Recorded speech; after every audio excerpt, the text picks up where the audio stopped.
Hello dear student, very welcome to our YouTube channel and this is Rashmi Singh. आप सभी का YouTube channel पर बहुत बहुत स्वागत है। और आज हम लेकर आए हैं जनवरी 2026 यानी कि जनवरी 2026 की प्रतियोगिता दर पर। ठीक है, जैसे कि सार संग्रह की गागर में सागर वाली सीरीज चली हुई है, उसी सीरीज में ये हमारा है जनवरी माह का। ठीक है, इसमें कंपेंडियम शामिल होगा यानी कि सार संग्रह शामिल होगा, साथ में नेशनल और इंटरनेशनल इवेंट भी शामिल होंगे यानी कि राष्ट्रीय अंतर्राष्ट्रीय घटनाक्रम भी इसमें शामिल करे हैं। मार्केट में हिंदी वाली जो प्रतियोगिता दर्पण है वो अवेलेबल नहीं हो पाई, इसलिए हम इंग्लिश की प्रतियोगिता दर्पण लेकर आए हैं। इसमें आपको कंपेंडियम पढ़ाएंगे, उसके बाद नेशनल और इंटरनेशनल इवेंट पढ़ाएंगे और हम एक्सप्लेन करते जाएंगे हिंदी में, जिससे अगर इसमें हिंदी मीडियम वाले बच्चे जुड़ रहे हैं तो उनको कोई परेशानी नहीं होगी। ठीक है, आइए इसे स्टार्ट कर लेते हैं। सबसे पहले तो हम इसे जूम कर लेंगे, जिससे मोबाइल में जो बच्चे पढ़ते हैं उन्हें कोई प्रॉब्लम ना हो। ठीक है, और स्टार्ट करेंगे अपना कंपेंडियम यानी कि आज का सार संग्रह। इसको हम जूम कर लेते हैं और फिर चलते हैं अपने क्वेश्चन पर। ठीक है, बहुत ज़्यादा जूम हो गया। ठीक है, बहुत ज़्यादा जूम हो गया, इसको हम थोड़ा कम करते हैं। 1 मिनट बच्चे।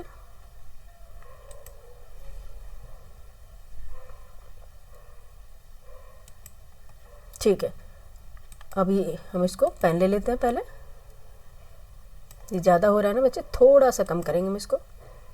एक्चुअली अब ठीक है ना, अब ठीक है। सबसे पहले कौन सा सब्जेक्ट आया है सार संग्रह में, सबसे पहले देख लेते हैं। सब्जेक्ट हमारा कौन सा है? इंडियन पॉलिटी एंड कॉन्स्टिट्यूशन, यानी कि इंडियन पॉलिटी और कॉन्स्टिट्यूशन से क्वेश्चन इसमें शामिल होंगे। ठीक है, जितने भी क्वेश्चन होंगे इंडियन पॉलिटी और कॉन्स्टिट्यूशन से यहाँ पे क्वेश्चन शामिल होंगे। सबसे पहले देख लेते हैं क्वेश्चन नंबर क्या है। फर्स्ट है, क्या पूछा गया है। 1 मिनट, इसको हम थिकनेस इसकी थोड़ी कम करेंगे, थिकनेस मुझे लग रहा है कि ज़्यादा ही हो रही है। ठीक है, फर्स्ट क्वेश्चन हमारे यहाँ लाइट चली गई एक्चुअली जैसे स्टार्ट की क्लास। फर्स्ट क्वेश्चन है, which article of the constitution empower the parliament to enact laws giving effect to an international agreement और ट्रीटीज। ठीक है, कौन सा ऐसे में पूछा गया भारतीय संविधान का अनुच्छेद है जो संसद को अन्य देशों के साथ किसी संधि, समझौता या सम्मेलन को लागू करने के लिए पूरे भारत या भारत के किसी भाग के लिए कानून बनाने का अधिकार देता है। कौन सा वो आर्टिकल है जो संसद को अधिकार देता, पावर देता है? वो है आर्टिकल 253। कौन सा आर्टिकल है बच्चे? आर्टिकल 253 है। ठीक है, याद रखिएगा। नेक्स्ट देखते हैं, नेक्स्ट क्वेश्चन हमारा क्या पूछा गया है।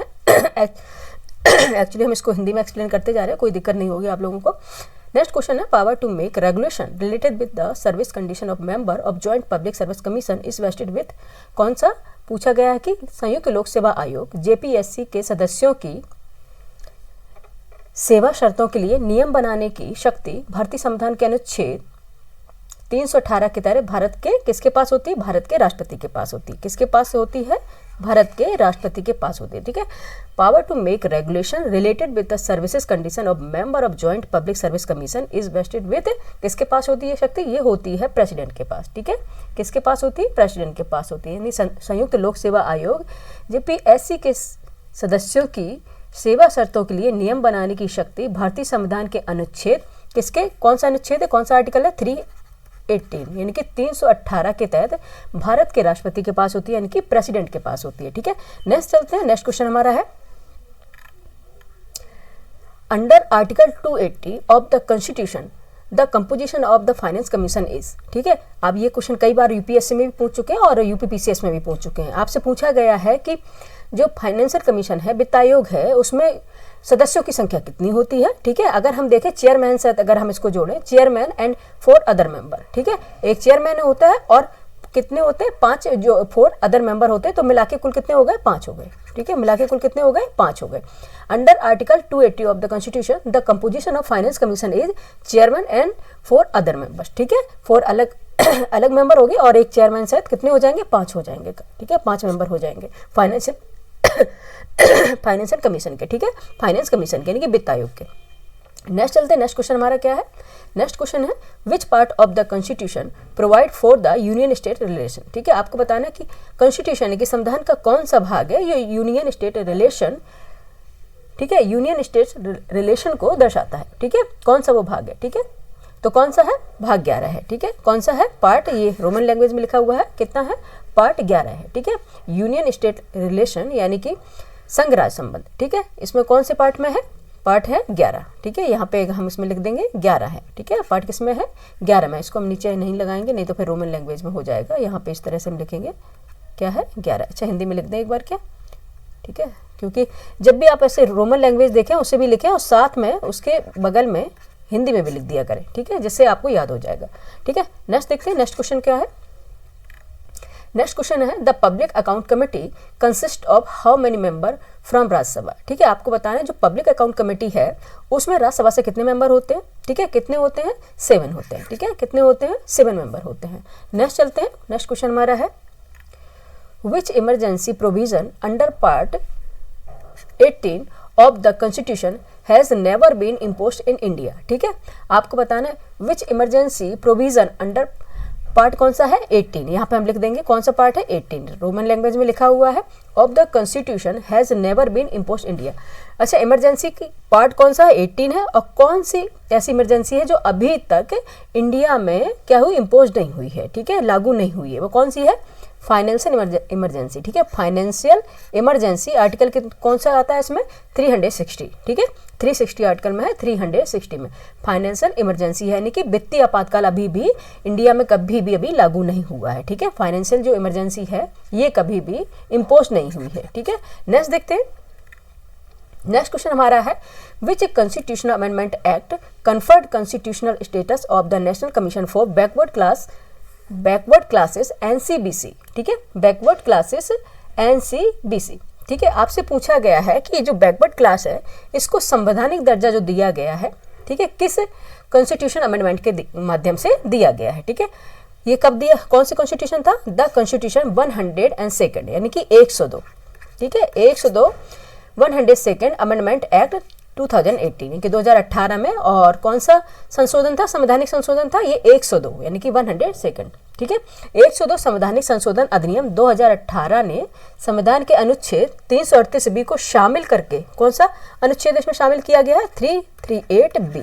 ठीक है, इसको शामिल करके राष्ट्रीय पिछड़ा वर्ग आयोग यानी कि NCBC को संवैधानिक दर्जा प्रदान किया, जिसे एक पहले ये क्या थी, एक वैधानिक निकाय था, बाद में ये क्या बन गया, जब इसको हमने अमेंडमेंट में शामिल करके 102 के माध्यम से और 2018 में जोड़ा है, तो फिर ये क्या बन गया, एक संवैधानिक निकाय बन गया। ठीक है, तो आंसर क्या हो गया हमारा, कौन सा अमेंडमेंट एक्ट था, the constitution 102 amendment act 2018। Next देखेंगे, नेक्स्ट क्वेश्चन हमारा क्या है। नेक्स्ट क्वेश्चन है in which year the 10 fundamental duties were added to the constitution. आपसे पूछा गया है कि कौन सी फंडामेंटल ड्यूटी हैं, जो 10 फंडामेंटल ड्यूटी हैं उनको ऐड किया गया है, किस ईयर में किया गया है, वो ईयर है 1976। ठीक है, ये तो आपको पता होगा, जो फंडामेंटल ड्यूटी पहले हमारे जो मूल संविधान था, बेसिक जो हमारा कॉन्स्टिट्यूशन था उसमें शामिल नहीं थी, फिर इसको हम संशोधन करके इसमें शामिल किया गया। और इसका रिकमेंडेशन किसने किया था, स्वर्ण सिंह समिति ने किया था। ठीक है, स्वर्ण सिंह समिति के रिकमेंडेशन पर फंडामेंटल ड्यूटीज को ऐड किया गया था, और कौन सी ईयर में, 1976 में। नेक्स्ट देखते हैं, क्वेश्चन नंबर है next which writ is also known as postmortem writ. ठीक है, which writ is also known as postmortem writ. ठीक है, आपसे पूछा गया है कि कौन सी रिट है जिसे पोस्टमार्टम रिट कहा जाता है। ठीक है, क्योंकि रिट आपको पता है कि जब रिट के माध्यम से आप सुप्रीम कोर्ट सीधे, अगर आपका वायलेशन हो रहा है फंडामेंटल राइट्स का, तो आप रिट के माध्यम से सीधे सुप्रीम कोर्ट जा सकते हैं। ठीक है, ये पूछा गया कौन सी रिट है जिसको पोस्टमार्टम रिट कहा जाता है। ठीक है, सरसरी रिट है जिसे पोस्टमार्टम रिट कहा जाता है। ठीक है, सरसरी रिट है जिसको पोस्टमार्टम रिट कहा जाता है। नेक्स्ट क्वेश्चन देखेंगे, नेक्स्ट क्वेश्चन क्या है, at least how many members of the district planning committee shall be elected member under article 243 ZD। ठीक है, अंडर मेंबर अंडर 243 ZD। आपसे पूछा गया है जो डिस्ट्रिक्ट प्लानिंग कमेटी है, ठीक है, इसमें कितने मेंबर होते हैं जो इलेक्टेड होते हैं। ठीक है, कितने होते हैं, और आर्टिकल किसके तहत पूछा गया, 243 ZD के तहत कितने होते हैं, 4/5 मेंबर जो होते हैं जो इलेक्टेड मेंबर होते हैं। ठीक है, यहाँ तक कंप्लीट हो गया। अब नेक्स्ट हमारा सब्जेक्ट क्या आ रहा है, नेक्स्ट सब्जेक्ट यहाँ से स्टार्ट हो जाएगा हमारा। ठीक है, नेक्स्ट होगा इंडियन नेशनल मूवमेंट्स। ठीक है, इंडियन नेशनल मूवमेंट से क्वेश्चन आएंगे, और ये जो टॉपिक रहता है ये यूपीएससी में और यूपीपीसीएस में। ठीक है, यूपीएससी में एंड यूपीपीएससी में या यूपीपीसीएस में हमेशा पूछे जाते हैं। ठीक है, देखते पहला क्वेश्चन क्या पूछा गया। पहला क्वेश्चन है शब्द कौमुदी एंड मिराल उल अखबार। ठीक है, शब्द कौमुदी एंड मिरात उल अखबार वाज फाउंडेड बाय। ठीक है, शब्द यानी कि जिसे बोलते हैं शब्द कौमुदी एंड मिरात उल अखबार वाज फाउंडेड बाय। ठीक है, हिस्ट्री से क्वेश्चन है, आप देखिएगा बच्चे। ठीक है, हिस्ट्री से क्वेश्चन है, ये तो आप समझ रहे हैं, और सभी का हम इंग्लिश में है लेकिन सभी का हम हिंदी में एक्सप्लेन साथ में करते जा रहे हैं। ठीक है, शब्द कौमुदी एंड मिराल उत अखबार वाज फाउंडेड बाय किसके द्वारा, राज्य, ये किसके द्वारा किया गया था, राजा राम मोहन राय द्वारा, ठीक है, राजा राम मोहन राय द्वारा। शब्द कौमुदी और मिराल उत अखबार, इसका जो संस्थापक थे वो थे राजा राम मोहन राय, ठीक है। नेक्स्ट देखेंगे, क्वेश्चन नंबर है the third Anglo Mysore war was ended by which treaty, ठीक है। आपसे पूछा गया जो थर्ड एंग्लो मैसूर वॉर था, यानी कि तीसरा जो मैसूर युद्ध था, वो किस संधि के माध्यम से, किस संधि के माध्यम से ये इसका समापन हुआ था, ठीक है, वो पूछा गया था। कौन सी संधि हुई थी, ये कौन सी संधि थी, ये ट्रीटी ऑफ श्रीरंगपट्टनम 1792 AD, ठीक है। किसके माध्यम से ये समाप्त हुआ था, ये हुआ था, कौन सी संधि थी, श्रीरंगपट्टनम की संधि हुई थी जो 1792 AD में हुई थी, ठीक है। नेक्स्ट क्वेश्चन देखते हैं। नेक्स्ट क्वेश्चन क्या है, नेक्स्ट क्वेश्चन हमारा है who form the Indian society in London in 1872 AD। आपको बताना है कि जो इंडियन सोसाइटी लंदन में जो बनाई गई थी 1872 AD में, किसके द्वारा बनाई गई थी, ये बनाई थी आनंद मोहन बोस द्वारा, ठीक है, आनंद मोहन बोस द्वारा, ठीक है। नेक्स्ट क्वेश्चन चलेंगे। नेक्स्ट क्वेश्चन हमारा है who was the leader of the ताना भगत मूवमेंट स्टार्टेड इन 1914, ठीक है। आपको बताना है जो ताना भगत मूवमेंट हुआ था 1914 में, वो किसके द्वारा स्टार्ट किया गया था, किसके द्वारा प्रारंभ किया गया था, ठीक है। ये किया गया था जात्रा ओराव, ठीक है, जात्रा ओराव। ओराव क्या है, ओराव एक जनजाति है, ठीक है, जनजाति से बिलोंग करते थे, जात्रा ओराव, ठीक है। ये ताना भगत आंदोलन के संस्थापक भी हैं, ठीक है, ताना भगत आंदोलन के संस्थापक है जात्रा ओराव। ओराव एक जनजाति, ये एक स्वतंत्रता सेनानी भी थे और ये जनजातियों के इनके लीडर भी थे, ठीक है। इनके जो ताना भगत मूवमेंट है जात्रा ओराव के द्वारा ही स्टार्ट किया गया था, ठीक है, ओके, ठीक है। नेक्स्ट देखते हैं, क्वेश्चन नंबर है which governor general of India abolish the slavery in India, ठीक है। आप, ठीक है, आपको बताना है विच गवर्नर जनरल ऑफ, कौन से ऐसे गवर्नर जनरल रहे हैं जिन्होंने दास प्रथा का अंत किया है, ठीक है, दास प्रथा का अंत या उन्मूलन किया था, आपको ये बताना है, ठीक है। जैसे कि हम पहले ही बताया कि जिसको बच्चे को प्रॉब्लम होगी इंग्लिश मीडियम में अगर नहीं रहा होगा तो हम हिंदी में उसका एक्सप्लेन करते जाएंगे, ठीक है। कौन थे, लॉर्ड एलनबरो, ठीक है, कौन थे, लॉर्ड एलनबरो, ठीक है। नेक्स्ट क्वेश्चन चलेंगे, सारे इंपॉर्टेंट क्वेश्चन है बच्चे, सारा कंटेंट आज का बहुत अच्छा है, जनवरी मंथ का जो कंटेंट दिया है बहुत अच्छा कंटेंट है और इसको लास्ट तक बनिए रहिएगा क्योंकि इसमें जो नेशनल इंटरनेशनल शामिल किए गए हैं वो भी बहुत इंपॉर्टेंट दिए गए हैं, ठीक है। नेक्स्ट देखेंगे the resolution of fundamental rights and national economic policy were passed in which session of the Indian national Congress, ठीक है। आपसे पूछा गया है कि जो फंडामेंटल राइट है, जो फंडामेंटल राइट है और नेशनल इकोनॉमिक पॉलिसी है, ठीक है, जो राष्ट्रीय वित्तीय पॉलिसी है, इनको पास किया गया है किस सेशन में, इंडियन नेशनल कांग्रेस का कौन सा वो सेशन था, ठीक है, वो सेशन था कराची सेशन, ठीक है, कराची सेशन था। कराची सेशन बहुत इंपॉर्टेंट है, इसको जरूर देख लीजिएगा, कराची सेशन। और ये कब हुआ था, 1931 में, 1931 में ही हुआ था, ठीक है। अब नेक्स्ट हम इसको हम स्क्रॉल कर लेते हैं और नेक्स्ट अपने उस पर चलते हैं। अभी इंडियन नेशनल मूवमेंट से क्वेश्चन चलेंगे, उसके बाद हमारा दूसरा सब्जेक्ट चेंज होगा, ठीक है। इसको हम पेन को चेंज कर ले रहे हैं, ठीक है, ठीक है। नेक्स्ट क्वेश्चन पे चलते हैं बस, ठीक है। क्वेश्चन बहुत अच्छे हैं बच्चे, इसके आज कंप्लीट क्वेश्चन करके जाना है, ठीक है। कांग्रेस तक हमने करवा दिया है, हाँ, ठीक है। नेक्स्ट क्वेश्चन कौन सा है, नेक्स्ट क्वेश्चन हमारा है which committee was form to review the directory system introduced by the government of India act 1919, ठीक है। आपको बताना है जो मोइंदम समिति है, ठीक है, मोइंदम समिति है, इसने, ठीक है, जो डायरेक्टरी सिस्टम था उसकी जांच और समीक्षा करने के लिए कौन सी कमेटी बनाई गई थी, वो थी मोइंदम कमेटी, ठीक है। कौन सी थी, मोइंदम समिति थी। इसका उद्देश्य क्या था, इसका उद्देश्य था इसकी जो डायरेक्टरी सिस्टम बनाया था, द्वैध शासन, ठीक है, द्वैध शासन आया था। जो मोइंदम समिति इसकी समीक्षा करना था, सुधार और जांच समिति इसे भी कह सकते हैं। इसे सर अलेक्जेंडर मोइंदम के नेतृत्व में गठित किया गया था, एक ब्रिटिश भारतीय निकाय थी ये, जिसका उद्देश्य क्या था, भारत सरकार अधिनियम 1919 की जो द्वैध शासन प्रणाली थी, इनकी जिसे बोलते हैं विभाजित प्रांतीय शासन, उसकी जो प्रभावशीलता थी, उसकी इफेक्टनेस क्या है और उसकी समीक्षा करना था, ठीक है। इसलिए इसको क्या बोलते हैं, मोइंदम कमेटी या बोलते हैं मोइंदम समिति, ठीक है। नेक्स्ट देखते हैं, क्वेश्चन नंबर है, डायरेक्टरी सिस्टम बहुत अच्छा है, इसमें देख लीजिएगा, इससे क्वेश्चन जरूर बनते हैं। 1919 का एक्ट ये है और 1935 ये आपको जरूर घोल के पी जाना है, ठीक है। 1919, 1935, 1901 ये सारे क्वेश्चन बहुत पूछे जाते हैं, ठीक है, कई बार पूछे, रिपीटेड क्वेश्चन है सारे। ठीक है, नेक्स्ट क्वेश्चन देखते हैं, what was the main reason of Bardoli Satyagraha 1928। आपसे पूछा गया कि जो बारदोली सत्याग्रह हुआ था उसका मेन कॉज क्या था, मेन रीजन क्या था। ठीक है, ये कब हुआ था, ये 1928 में हुआ था, जैसे इसमें मेंशन कर दिया पहले से। ठीक है, लेकिन इसका कारण क्या था कि जो भूमि कर था, यानी कि जो जिसे बोलते हैं लगान, उसको इंक्रीज कर दिया था 22%। ठीक है, 22% इंक्रीज इन लैंड रेवेन्यू। ठीक है, जो लगान था उसके, यानी कि भूमि कर था, उसको 22% इंक्रीज कर दिया गया था, जिससे जो गरीब किसान थे, असमर्थ थे ये लगान देने में। ठीक है, तो वल्लभ भाई पटेल आगे आए नेता के रूप में और इन्होंने इसकी मांग रखी। ठीक है, कि जो लैंड रेवेन्यू है उसको कम किया जाए। फिर जब इसको लैंड रेवेन्यू को कम किया गया तो लास्ट में, अगर ये भी क्वेश्चन अगर पूछा जाए इसलिए मेंशन कर दे रहे, लास्ट में 6.03% रेवेन्यू कर दिया गया था। ठीक है, लगान कर दी गई थी वल्लभ भाई पटेल के द्वारा। ठीक है, और इसी बारदोली सत्याग्रह में वहाँ की जो गुजरात की, क्योंकि ये बारदोली सत्याग्रह कहाँ पे हुआ था, गुजरात में हुआ था, ये सभी जानते होंगे, तो वहाँ की महिलाओं द्वारा वल्लभ भाई पटेल को सरदार की उपाधि दी गई थी। किसकी उपाधि दी गई थी, सरदार की उपाधि। ठीक है, ये तो आपको याद ही होगा और कई बार आपने पढ़ा भी होगा। नेक्स्ट क्वेश्चन देखते हैं, all India women's conference was established in 1927 by. ठीक है, आपको बताना है ऑल इंडिया जो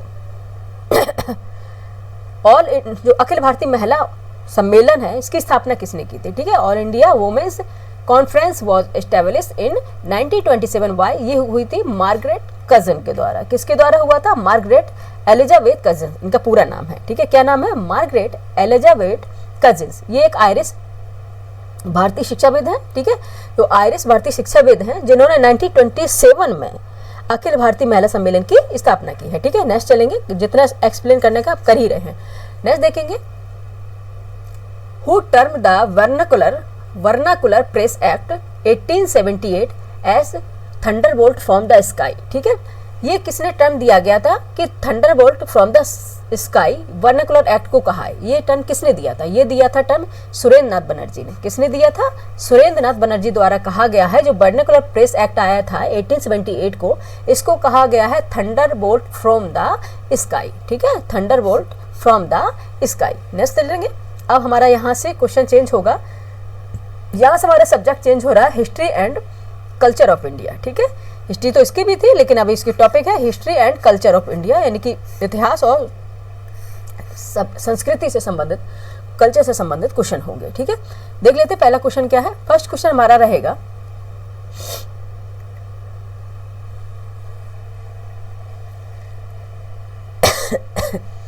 इन ancient India which emperor was also known as Amrit Ghat. ठीक है, अमृत घाट, आपको बताना है कौन सा ऐसा शासक रहा है जिसे अमृत घाट कहा गया है। ठीक है, कौन से थे वो, बिंदुसार थे। ठीक है, बिंदुसार, जिन्हें अमृत घाट कहा गया। अमृत घाट कहने का मतलब क्या, इसे अगर ग्रीक लैंग्वेज में देखेंगे तो ग्रीक लैंग्वेज में कभी इन्हें अमृतोचेट भी कहा गया है। ठीक है, ग्रीक, अगर क्योंकि दो अलग अलग यूपीएससी में पूछ लिया जाता है। ठीक है, अमृतोचेट दे देंगे तो ये इन्हें ग्रीक लैंग्वेज में कहा गया है। ठीक है, अमृतोचेट बिंदुसार को। ठीक है, जैसे कि आपको पता होगा कि जो बिंदुसार है चंद्रगुप्त मौर्य के पुत्र थे बिंदुसार। ठीक है, अमृत घाट का मतलब क्या होता है, संस्कृत शब्द में देखेंगे, अमित्र का मतलब होता है शत्रु। ठीक है, अमित्र का मतलब होता है, यहाँ पे हम लिख दे, मेंशन कर दे रहे हैं आपको। ठीक है, अगर नोट्स बनाते चले, अमित्र का मतलब होता है शत्रु। ठीक है, और प्लस अगर घाट का मतलब देखेंगे, हत्यारा, हत्यारा या संघारक। ठीक है, यानी कि अर्थ निकल के आएगा, जो शत्रुओं का संघारक है उसे बोलते हैं अमित्र घाट। ठीक है, जो शत्रुओं का जो संघारक है उसे बोलते हैं अमित्र घाट। ठीक है, किसे बोलते थे, बिंदुसार को। नेक्स्ट चलते हैं क्वेश्चन नंबर, ये आपको ये याद रह जाएगा, कभी भूलेगा नहीं। ठीक है, नेक्स्ट क्वेश्चन देंगे, नेम द जैन तीर्थंकर। ठीक है, name the Jain tirthankar whose symbol was the elephant. ठीक है, नेम द जैन तीर्थंकर, तीर्थंकरा लिखा है, ये इंग्लिश में तीर्थंकरा ही बोलेंगे। Name the Jain Tirthankara whose symbol was an elephant. ठीक है, किसका सिंबल, जो जैन तीर्थंकर है किसका सिंबल जो एलिफेंट था। ठीक है, सभी जो 24 तीर्थंकर हुए हैं सबके अलग अलग सिंबल्स थे। ठीक है, पता होगा, यू डू यू नो कि सबके अलग अलग सिंबल थे। ठीक है, ये कौन से हैं, ये जैन जो तीर्थंकर है अजीतनाथ है। ठीक है, अजीतनाथ है, जिनका सिंबल क्या था, एलिफेंट था। ठीक है, हाथी। नेक्स्ट देखेंगे, नेक्स्ट क्वेश्चन हमारा है, the love affair of Kovalan Kannagi and Madhavi is describe in which Sangam literature. ठीक है, आपको बताना है कोवलम, कांगी और माधवी के प्रेम प्रसंग का वर्णन मुख्य रूप से किस संगम लिटरेचर में किया गया है। ठीक है, वो कौन सा लिटरेचर है? ठीक है, ये किया गया है शिल्पाधिकारम में। ठीक है, शिल्पाधिकारम में किया गया है। शिल्पाधिकारम में क्या किया गया है? जो कोवलम, ये त्रियक बॉन्ड बना हुआ है। ठीक है, कोवलम, कांगी और माधवी, ठीक है, ये थे। इनके प्रेम प्रसंग का वर्णन मुख्य रूप से तमिल महाकाव्य है ये शिल्पाधिकारम है, ये तमिल महाकाव्य, याद रखिएगा। इससे क्वेश्चन बना है अभी, एक बार पीसीएस में भी आया है और आरओ में पूछ लिया है। तमिल महाकाव्य है ये।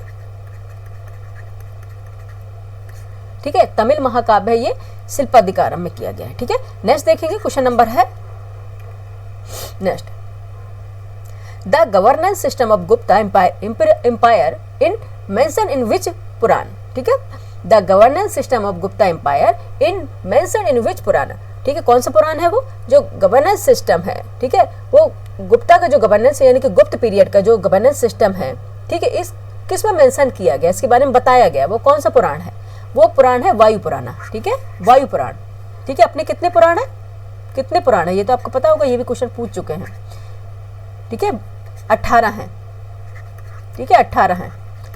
ठीक है, वायु पुराण में इसको मेंशन किया गया है। नेक्स्ट क्वेश्चन देखेंगे, who is the author of Muruj ul Zahab originally written in Arabic in 10th century.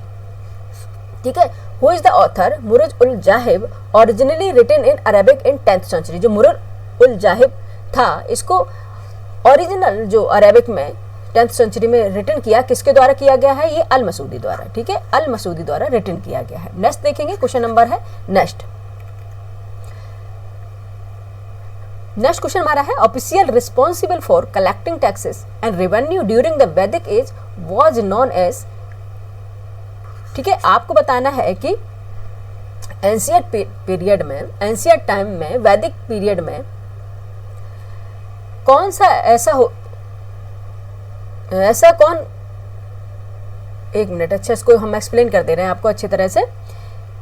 वैदिक युग में विशेष रूप से उत्तर वैदिक काल में करों को एकत्र करने के लिए, जो टैक्स रेवेन्यू को एकत्र करते थे, उसके लिए जो जिम्मेदार अधिकारी कौन था, ये पूछा गया। ठीक है, जिम्मेदार अधिकारी कौन होता था, क्या उसे कहा जाता था? उसको बोलते थे भगदुदा। ठीक है, भगदुदा। अब इसका अब आप पूछेंगे कि ये नाम तो अलग सा है, ठीक है, अजीब सा नाम है, भगदुदा से क्यों कहते थे?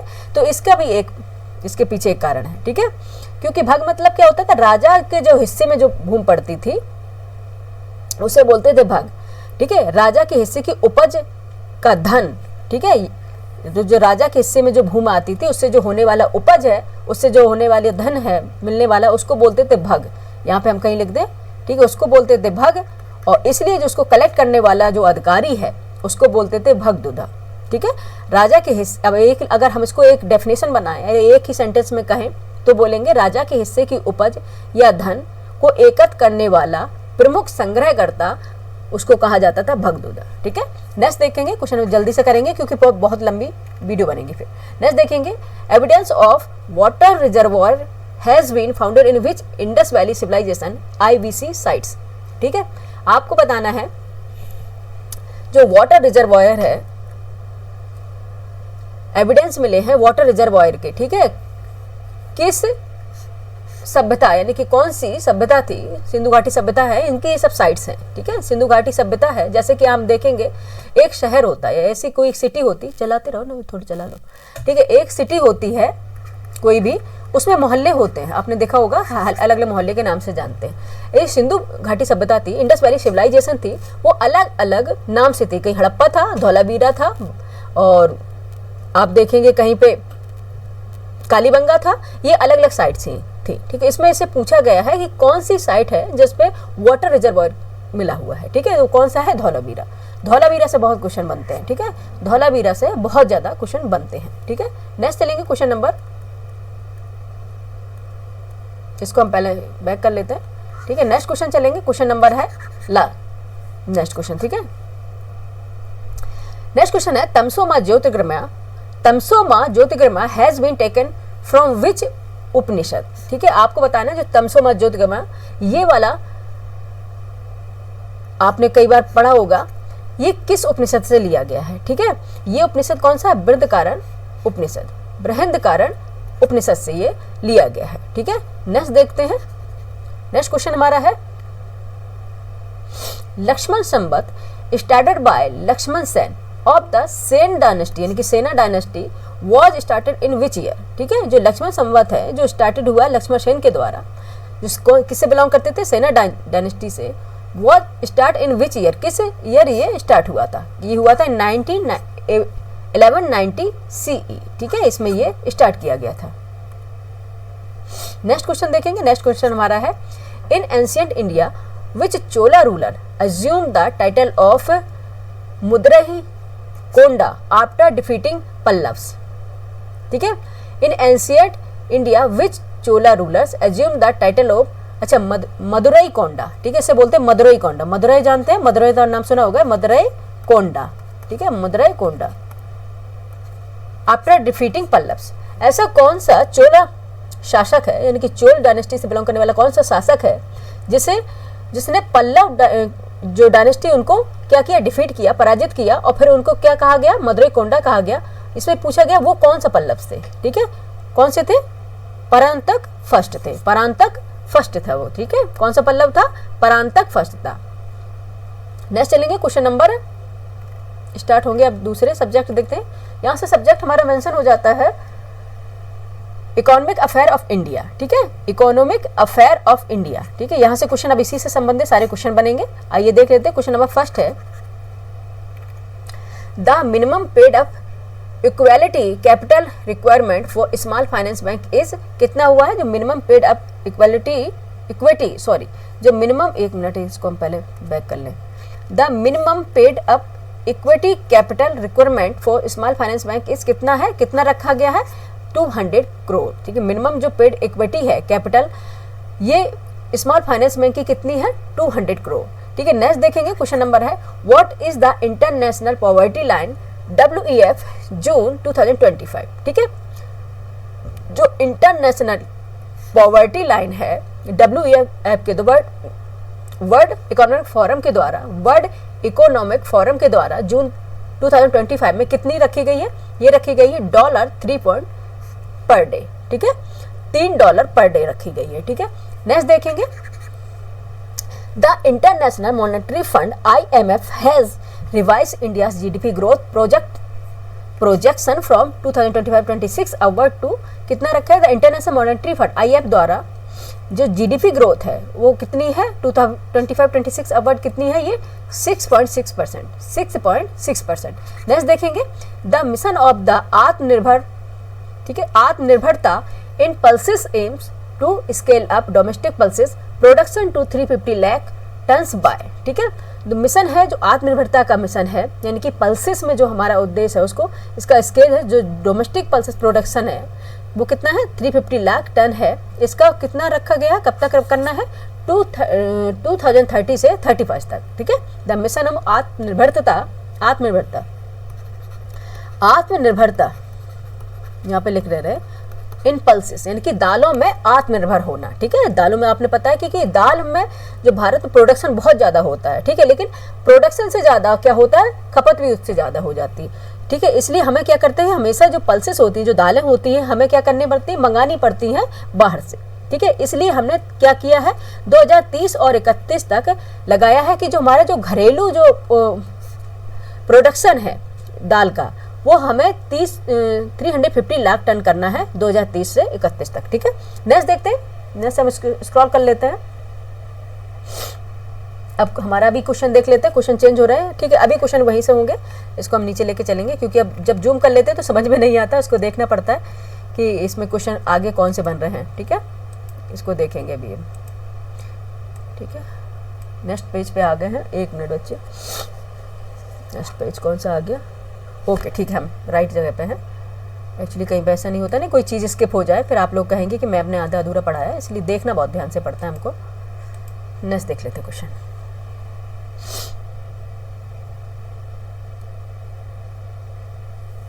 ठीक है। नेक्स्ट क्वेश्चन हमारा है a unicorn company is a privately owned startup that has been valued valued at over, कितनी वैल्यूड होना चाहिए, ये डॉलर 1 बिलियन, ठीक है, $1 बिलियन, ठीक है, क्या है, $1 बिलियन का होना चाहिए। नेक्स्ट क्वेश्चन देखेंगे, with the addition of the 9 new commodity the total tradeable commodities in e NAM as on October 10, 2025 was कितना था, 247, कितने था, 247 था। नेक्स्ट क्वेश्चन देखेंगे, इसमें तो सिंपल सा है क्वेश्चन, आप देखते जाइए।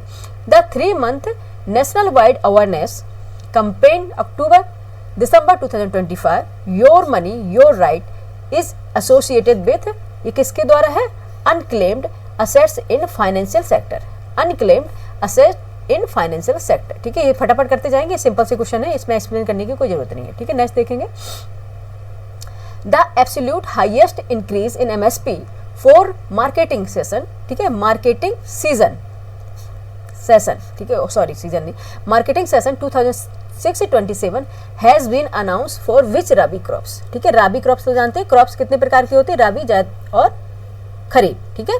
इसमें पूछा गया है कि कौन सी ऐसी रबी क्रॉप्स है जो सबसे हाईएस्ट जिसकी एमएसपी रखी गई है, वो कौन सी है, सेफ फ्लावर्स,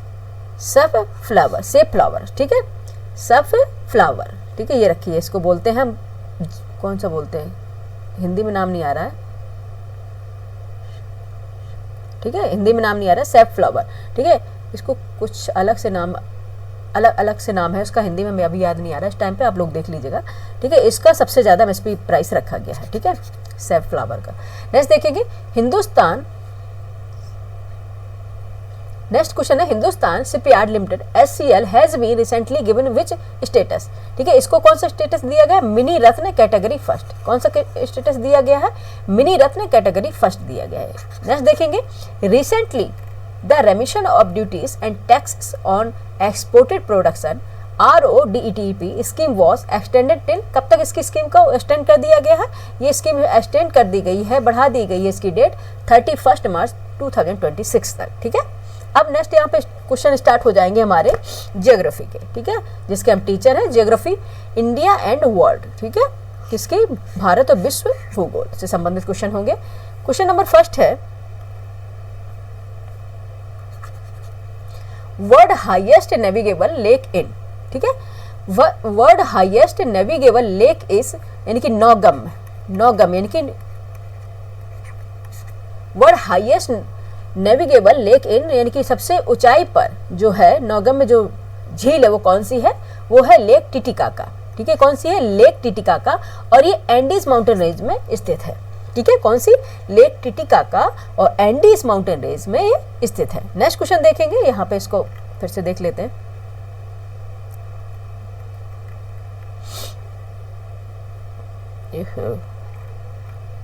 नेक्स्ट क्वेश्चन हमारा है, strong cold north easterly wind blowing over Adriatic sea is known as, क्या बोलते हैं, जो strong cold north easterly wind होती हैं, ये चलती हैं एड्रियाटिक सी पर, इसको बोलते हैं बोरा, स्थानीय पवन होती हैं, इन्हें बोलते हैं बोरा, ठीक है, लोकल विंड्स। नेक्स्ट देखेंगे, नेक्स्ट क्वेश्चन हमारा है, the highest mountains of Malaysia is, ठीक है, जो हाईएस्ट माउंटेन है, इस तो सिंपल सा, इतना तो इंग्लिश आनी ही चाहिए अगर आप यूपीएससी के और यूपीपीसीएस की तैयारी कर रहे हैं, ठीक है, सभी में एक्सप्लेन करने की जरूरत नहीं, जहां पे लगेगा मुझे बहुत टफ हो रहा है वहां पे हम एक्सप्लेन करते चलेंगे, ठीक है। The highest mountain of Malaysia is, कौन सा है, माउंटेन किनाबालू, ठीक है, माउंटेन किनाबालू। नेक्स्ट क्वेश्चन देखेंगे, नेक्स्ट क्वेश्चन, एक मिनट है यार, नेक्स्ट क्वेश्चन है हमारा, यहाँ पे ये इसको हम इसको ज्यादा स्क्रॉल कर दिया क्या, ठीक है, the boundary between Sudan and Libya is based on, ठीक है, जो बाउंड्री है सूडान और लीबिया के मध्य वो किसके बेस पे आधारित है, ये है 20th पैरेलल नॉर्थ, ठीक है, 20th पैरेलल नॉर्थ के उस पे आधारित है। नेक्स्ट क्वेश्चन हमारा है, how many countries of South America lies on the Tropic of Capricorn, आपको बताना साउथ अमेरिका की कितनी कंट्री है जो ट्रॉपिक ऑफ कैप्रिकॉर्न से होकर, उससे ट्रॉपिक ऑफ कैप्रिकॉर्न से होकर निकलता है, ठीक है, तो कौन कौन सी है, 4 है, ठीक है, 4 है, कौन कौन सी है, अर्जेंटीना है, ब्राजील है, चिली है एंड पराग्वे है, ठीक है, Argentina, Brazil, Chile and Paraguay, ये 4 कंट्री है, ये किसकी है, साउथ अमेरिका की है, जो ट्रॉपिक ऑफ कैप्रिकॉर्न इससे होकर निकलती है, ठीक है। नेक्स्ट क्वेश्चन देखते हैं, नेक्स्ट क्वेश्चन हमारा है, Shyok, Gilgit, Kabul and Gomal are right bank tributaries of. ठीक है, आपसे बताना है श्योक है, गिलगित है, काबुल है और गोमल, ये जो राइट बैंक की ये ट्रिब्यूटरीज हैं, सहायक नदियां हैं, ये किस नदी की हैं? ये कौन सी नदी है? इंडस रिवर की है। ठीक है, सिंधु। नेक्स्ट कर लेंगे। नेक्स्ट क्वेश्चन हमारा है,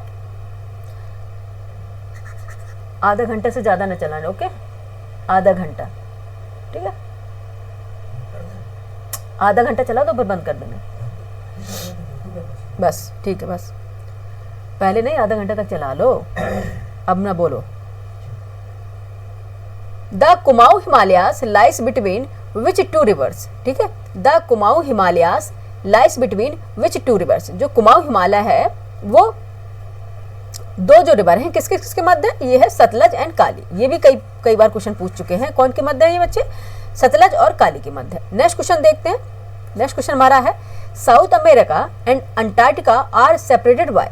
ठीक है, जो साउथ अमेरिका है यानी कि जो दक्षिण अमेरिका है और अंटार्कटिका है, ये सेपरेट हुआ किसके द्वारा? कौन सा पैसेज है? ये है डायरेक्ट पैसेज। ठीक है, डायरेक्ट पैसेज के माध्यम से। नेक्स्ट क्वेश्चन देखते हैं। नेक्स्ट क्वेश्चन हमारा है, which mine of Jharkhand is renowned of uranium deposit.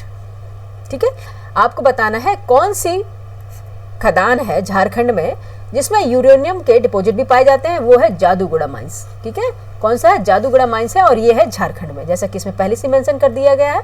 Next और क्वेश्चन हमारा, the deepest landlock and protected natural harbour of India is. ठीक है, ये क्वेश्चन पूछा गया था पीसीएस में, इसमें बहुत से बच्चों ने गलत किया था। ठीक है, जो डीपेस्ट लैंडलॉक यानी कि स्थल रुद्ध जो हार्बर है जिसे बोलते हैं बंदरगाह, वो नेचुरल बंदरगाह है। ये कहाँ पे है? ये है विशाखापत्तनम। ठीक है, कहाँ पे है? विशाखापत्तनम में है। ठीक है, नेक्स्ट क्वेश्चन देखेंगे।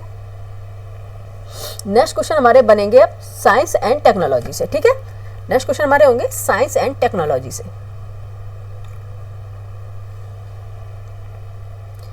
नेक्स्ट क्वेश्चन हमारे हैं साइंस एंड टेक्नोलॉजी से। क्वेश्चन नंबर फर्स्ट है, which glass is used for making test tube and laboratory glassware. ठीक है, कौन सा है वो है बोरोसिलिकेट ग्लास। ठीक है, जिससे क्या बनते हैं? लेबोरेटरी के जो टेस्ट ट्यूब वगैरह हैं वो बनते हैं। ठीक है, और लेबोरेटरी होती है उसमें जो ग्लासवेयर वगैरह होते हैं वो बनते हैं। ठीक है, नेक्स्ट देखेंगे, composition of water gas is. ठीक है, वाटर गैस होते हैं इसमें किस किस का कंपोजिशन होता है? किसका होता है बताइए? ये कंपोजिशन होता है कार्बन मोनोऑक्साइड एंड हाइड्रोजन का। ठीक है, कार्बन मोनोऑक्साइड एंड हाइड्रोजन का। नेक्स्ट क्वेश्चन देखेंगे, which electromagnetic wave has wavelength of the 0.01 to 10 nanometers. कौन सा है वो? कौन सी रे है? X ray. ठीक है, एक्स रे। नेक्स्ट देखेंगे, क्वेश्चन नंबर है next, formation of the large bubbles from a soap solution is an example of. आपको बताना, जब आप सोप से बनाते होंगे बबल, बचपन में सबने बनाए हो, अब बनाते होंगे तो आपने बताओ ये किसका उदाहरण है? ये है सरफेस टेंशन का। ठीक है, किसका उदाहरण है? सरफेस टेंशन का। नेक्स्ट देखेंगे, which isotope is used for the treatment of hyperthyroidism. ठीक है, कौन सा ऐसा आइसोटोप है जिससे हम ट्रीटमेंट करते हैं जिसको हाइपरथायरॉयडिज्म होता है उसमें? ठीक है, कौन सा है वो? आयोडीन 131। ठीक है, आयोडीन 131। नेक्स्ट क्वेश्चन देखेंगे। नेक्स्ट क्वेश्चन हमारा है, the primary gas use for purify pond is. कौन सी एक प्राइमरी ऐसी गैस है जिसे हम पॉन्ड को प्यूरिफाई करने के लिए यूज करते हैं? वो है क्लोरीन गैस। ठीक है, कौन सी है? Chlorine gas. नेक्स्ट देखते हैं, यहां से हम देखेंगे नहीं, अब इसको ऊपर की तरफ स्क्रॉल करेंगे, अभी क्वेश्चन इसमें शायद बाकी हैं। ठीक है, क्वेश्चन इसमें शायद अभी बाकी हैं, अभी इसको हम स्क्रॉल कर लेते हैं ऊपर और फिर उसके बाद चलते हैं अपने नेक्स्ट टॉपिक पे। ठीक है, ठीक है, नेक्स्ट टॉपिक पे चलने के लिए हम इसको स्क्रॉल करना पड़ेगा, थोड़ा हम स्क्रॉल कर ले रहे हैं अभी। एनवायरमेंट इकोलॉजी बाद में आएगा, अभी एग्रीकल्चर उससे पहले आएगा। ठीक है, क्योंकि एक्चुअली जब जूम कर लेते हैं ना पूरी तरह से वो दिखता नहीं है, इसलिए हमें देखना पड़ता है कौन सा टॉपिक पहले आएगा और कौन सा बाद में आएगा। नेक्स्ट देखते हैं, नेक्स्ट क्वेश्चन हमारा कौन सा है? नेक्स्ट क्वेश्चन है, study of structure and function of fish is known as. क्या बोलते हैं? ठीक है, study of structure and function of fish is known as, क्या इसको क्या बोलते हैं? ठीक है, जो मछली होती है, मत्स्य जो वर्ग होता है उसकी जो स्टडी और उसके फंक्शन को जो स्टडी करते हैं फिश की, तो उसको बोलते हैं इक्थोलॉजी। ठीक है, इक्थेलॉजी। ठीक है, ये है इक्थेलॉजी बोलते हैं, याद रखिएगा। नेक्स्ट चलते हैं क्वेश्चन नंबर नेक्स्ट पे फैट सोल्यूबल विटामिन आर, जो विटामिन फैट में सोल्यूबल होते हैं वो कौन कौन से होते हैं, वो विटामिन होते हैं अडेक, इसे हमें याद किया है अडेक, आपको जिस तरह से याद करना है कर ले, विटामिन ए डी ई के, ठीक है, ये फैट सोल्यूबल होते हैं। अगर आपसे वाटर सोल्यूबल पूछे तो कौन सा है, बीसी, ठीक है, कौन सा है, बीसी है, ठीक है। नेक्स्ट क्वेश्चन देखेंगे, नेक्स्ट क्वेश्चन है डाइक्लोरोफ्लोरोमेथेन इज ऑल्सो नोन एज, ठीक है, जो डाइक्लोरोफ्लोरोमेथेन होता है इसको और क्या कहा जाता है, फ्रीऑन कहा जाता है, फ्रीऑन भी इसे कहा जाता है, डाइक्लोरोफ्लोरोमेथेन, ठीक है। नेक्स्ट देखेंगे क्वेश्चन नंबर है प्रोटीन एंड लिपिड सिंथेसिस अकर इन, ठीक है, प्रोटीन और लिपिड का जो संश्लेषण होता है किसमें होता है, ये एंडोप्लाज्मिक रेटिकुलम में, किसमें होता है, एंडोप्लाज्मिक रेटिकुलम में, ठीक है। अब नेक्स्ट क्वेश्चन हमारे आएंगे एग्रीकल्चर से, ठीक है, और भर भर के क्वेश्चन पूछता है पीसीएस, ठीक है, पीसीएस क्या करता है, भर भर के क्वेश्चन पूछता है, कोई भी स्टेट पीसीएस हो एग्रीकल्चर से भी।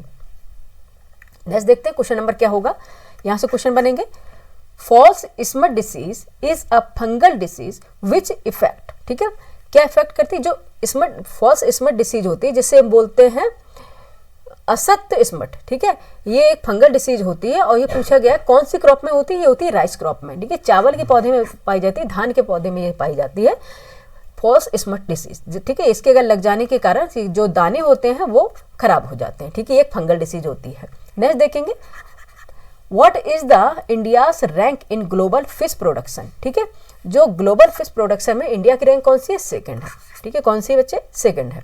नेक्स्ट देखेंगे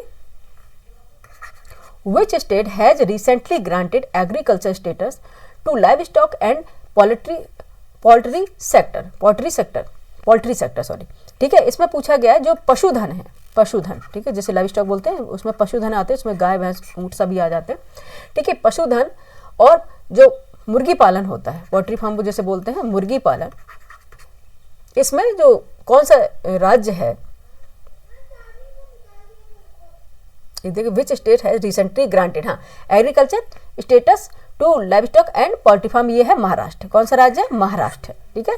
नेक्स्ट देखते हैं क्वेश्चन कौन सा है, bitterness in jute is due to, ठीक है, जो जूट होता है उसमें कड़वाहट होती है, ठीक है, वो किसके कारण होती है, जूट में जो कड़वाहट होती है वो किसके कारण होती है, ये होती है कॉर्कोरिन के कारण, कॉर्कोरिन, ठीक है, कॉर्कोरिन के कारण होती है। नेक्स्ट क्वेश्चन देखें ICPV 25444 is a heat tolerant variety of, ठीक है, ICV 25444 is a heat tolerant variety of किसकी है, पिजन पी है, ठीक है, किसकी है, पिजन पी है।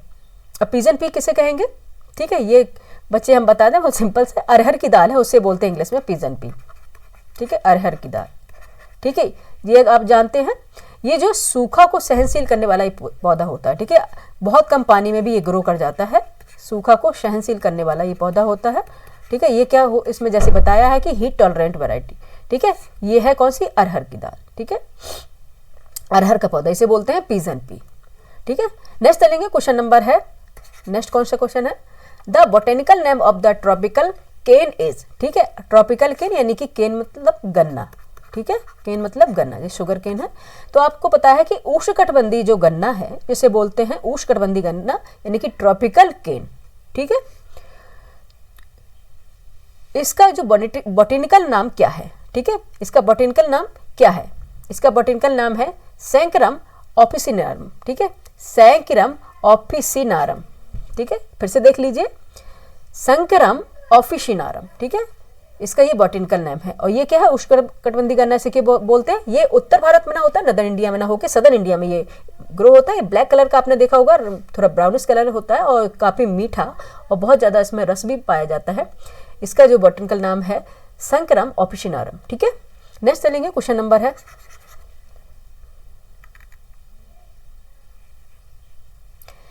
Chlorosis yellowing of leaves due to lack of chlorophyll is due to deficiency of, किसके कारण होती है, किसके कमी के कारण होता है, ये मैग्नीशियम की कमी के कारण। आप देखेंगे जो पत्तों को पीला पत्तियां होती है जो पौधे की वो पीली पड़ जाती है, वो किसके कमी के कारण पड़ जाती है, मैग्नीशियम की कमी के कारण, ठीक है। नेक्स्ट देखते हैं क्वेश्चन नंबर है CSH फर्स्ट एंड सवर्ण आर वेराइटीज ऑफ, ठीक है, CH इसका इस तरह से नाम है CSH फर्स्ट एंड स्वर्ण और वेराइटीज ऑफ, ये कौन सी वैरायटी है, किसकी है, प्रजाति है, सोरघम। ठीक है, सोरघम की प्रजाति है ये, इसका नाम, ये इसकी स्पीसीज जो है उसकी वैरायटी का नाम है CSH फर्स्ट। ठीक है, सोरघम किसे बोलते हैं, सोरघम बोलते हैं ज्वार को। ठीक है, सोरघम किसको बोलते हैं, इंग्लिश में सोरघम बोलते हैं और हिंदी में बोलेंगे इसे ज्वार। ठीक है, और एक इंटरेस्टिंग बात बता दें, जो सोरघम होता है ज्वार को, इसको कैमल क्रॉप भी बोलते हैं। ठीक है, कैमल क्रॉप क्यों बोलते हैं, क्योंकि ये बहुत कम पानी में, सूखे में भी ये ग्रो कर जाता है। ठीक है, सोरघम, और ये क्या होता है, मिलेट्स होता है, मोटा अनाज होता है। ठीक है, नेक्स्ट देखेंगे, जैसे कि आपको पता है कि मोटे अनाज को, ये जो विंटर सीजन चल रहा है इसमें बाजरा और मोटे अनाज खाने चाहिए, जो बॉडी को क्या रखते हैं, गर्म भी रखते हैं, इसमें मिनरल्स अच्छे मात्रा में पाए जाते हैं। ठीक है, नेक्स्ट देखेंगे, well drained red Sandy and laterite soil is suitable for cultivation of. ठीक है, एक मिनट हम इसको इरेज कर देते हैं क्योंकि यहाँ पे फिर दिख नहीं रहा है। ठीक है, इरेज कर दे रहे हैं। ठीक, अब दिखा, well drained red Sandy and laterite soil is suitable for cultivation of. आपको बताना है जो रेड इसका कलर होता है और जो सैंडी लेटराइट सॉइल होती है किस कल्टीवेशन के लिए, यानी कि किस फसल के लिए होती है। ठीक है, ये है कैश्यू नट के लिए। ठीक है, जिसे बोलते हैं काजू।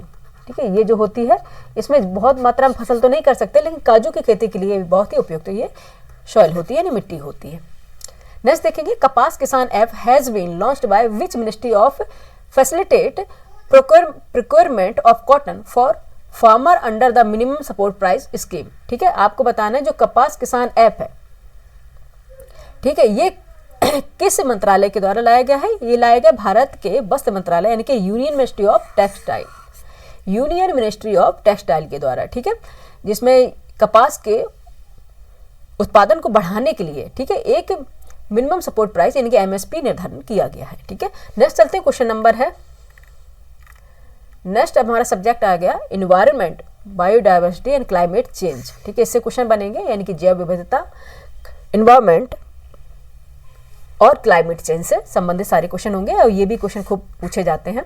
नेक्स्ट क्वेश्चन हमारा है, recently Madhya Pradesh government declared which wild life sanctuary as the third home of cheetah in India. ठीक है, आपसे पूछा गया मध्य प्रदेश के जो गवर्नमेंट ने जो तीसरा चीता सेंचुरी, जो world sanctuary, wild life sanctuary जो निर्धारित की है उसका नाम क्या है। ठीक है, उसका नाम पूछा गया। ठीक, कौन सा है, नौरादेही सेंचुरी। ठीक है, कौन सा है, नौरादेही सेंचुरी, और ये कहाँ पे है, मध्य प्रदेश में। ठीक है, मध्य प्रदेश क्या है, चीताओं का घर यानी कि टाइगर रिजर्व मान लीजिए। ठीक है, टाइगर रिजर्व मान लीजिए उसको, मध्य प्रदेश को सबसे ज्यादा है वहाँ पे, अगर गणना की गई सबसे ज्यादा मध्य प्रदेश में पाए गए हैं। ठीक है, तो कौन सी है सेंचुरी, नौरादेही। ठीक है, नेक्स्ट देखते हैं, क्वेश्चन नंबर है, diversity between ecosystem measured as the change in the amount of species is known as, ये है बीटा डाइवर्सिटी। ठीक है, जैव विविधता होती है, कितनी प्रकार की जैव विविधता होती है, अल्फा, बीटा और गामा डाइवर्सिटी पाई जाती है। वो कौन सी डाइवर्सिटी है, diversity between ecosystem measured as the change in the amount of species is known as beta diversity. ठीक है, नेक्स्ट क्वेश्चन देखते हैं, नेक्स्ट क्वेश्चन है, who is known as father of ecology in India. ठीक है, ये कौन से, डॉक्टर रामदेव मिश्रा। ठीक है, डॉक्टर रामदेव मिश्रा। नेक्स्ट देखेंगे, क्वेश्चन नंबर है, function role played by an organism in its ecosystem is known as ecological niche. ठीक है, इकोलॉजिकल निचे आपसे पूछा गया है, वो कौन सा, उसे क्या कहा जाता है जहाँ पे कोई जीव या कोई ऑर्गेनिज्म एक हैबिटेट में रहता है और एक आपस में क्रिया करता है और उसके पूरे जो लाइफ है उसको स्पेन करता है, उसको बोलते हैं इकोलॉजिकल नीचे। नेक्स्ट देखेंगे, क्वेश्चन नंबर है, which sustainable development goal SDG is related with climate action. ठीक है, कौन सा एक सस्टेनेबल डेवलपमेंट गोल है, SDG है, जो क्लाइमेट एक्शन से रिलेटेड है। ठीक है, कितने गोल्स हैं, 7, आपको पता होगा कितने गोल्स हैं, 17 गोल्स हैं हमारे। ठीक है, जिसमें कौन सा है, SDG 13 है, जो किससे संबंधित है, क्लाइमेट एक्शन से। ठीक है, नेक्स्ट देखेंगे, क्वेश्चन नंबर, ये पीसीएस में 3-4 साल से लगातार क्वेश्चन पूछ रहे हैं, इस बार भी आया था, पीसीएस का आपने सॉल्व किया होगा पेपर, तो इस बार भी क्वेश्चन बना था। ठीक है, नेक्स्ट देखिए, question number, tropical forest research institute is located in. ठीक है, जो ट्रॉपिकल फॉरेस्ट रिसर्च इंस्टीट्यूट है वो कहाँ पे है, जबलपुर मध्य प्रदेश में है। ठीक है, कहाँ पे है, जबलपुर मध्य प्रदेश में है। नेक्स्ट क्वेश्चन देखेंगे, India first cooperative multi faced compressed biogas is. ठीक है, पूछा गया है कि इंडिया की जो फर्स्ट है, भारत की पहली सहकारी बहुफील्ड यानी कि संपीड़ित बायोगैस जिस संयंत्र है, ये कहाँ पे लगाया गया है, ये कहाँ पे लगाया गया है, ये लगाया गया है कोपर गांव। ठीक है, कोपर गांव अहमदनगर, नाउ अहिल्यानगर, महाराष्ट्र। पहले इसे अहमदनगर कहते थे, लेकिन अब इसका नाम क्या हो गया, अहिल्यानगर है, और ये कहाँ पे है, महाराष्ट्र में है, कोपरगांव। ठीक है, यहाँ क्या लगाया गया है, CBG। ठीक है, क्या लगाया है, CBG, कंप्रेस्ड बायोगैस का संयंत्र लगाया गया। नेक्स्ट देखेंगे क्वेश्चन नंबर, नेक्स्ट हमारा द 13th बायोगैस, एक मिनट देखेंगे। नेक्स्ट क्वेश्चन है the 13th biosphere reserve from India to join the UNESCO world network of biosphere reserve is. ठीक है, कौन सा है ये biosphere reserve, cold desert biosphere reserve है। ठीक है, जो 13th बायोस्फीयर रिजर्व बना है भारत का, यूनेस्को ने इसे world network of biosphere reserve में शामिल कर लिया है। और ये कौन सा है, ये इसे बोलते हैं शीत मरुस्थल है। ठीक है, शीत बायोस्फीयर रिजर्व है ये। ठीक है, और ये पिछली बार भी मैंने शामिल किया था ये क्वेश्चन इसमें। ये कहाँ पे, हिमाचल प्रदेश में है। ठीक है, कहाँ पे है, हिमाचल प्रदेश में है। ठीक है, नेक्स्ट क्वेश्चन पे चले, हम नेक्स्ट क्वेश्चन पे चलेंगे। ओके, यहां से हमें स्क्रॉल करना पड़ेगा।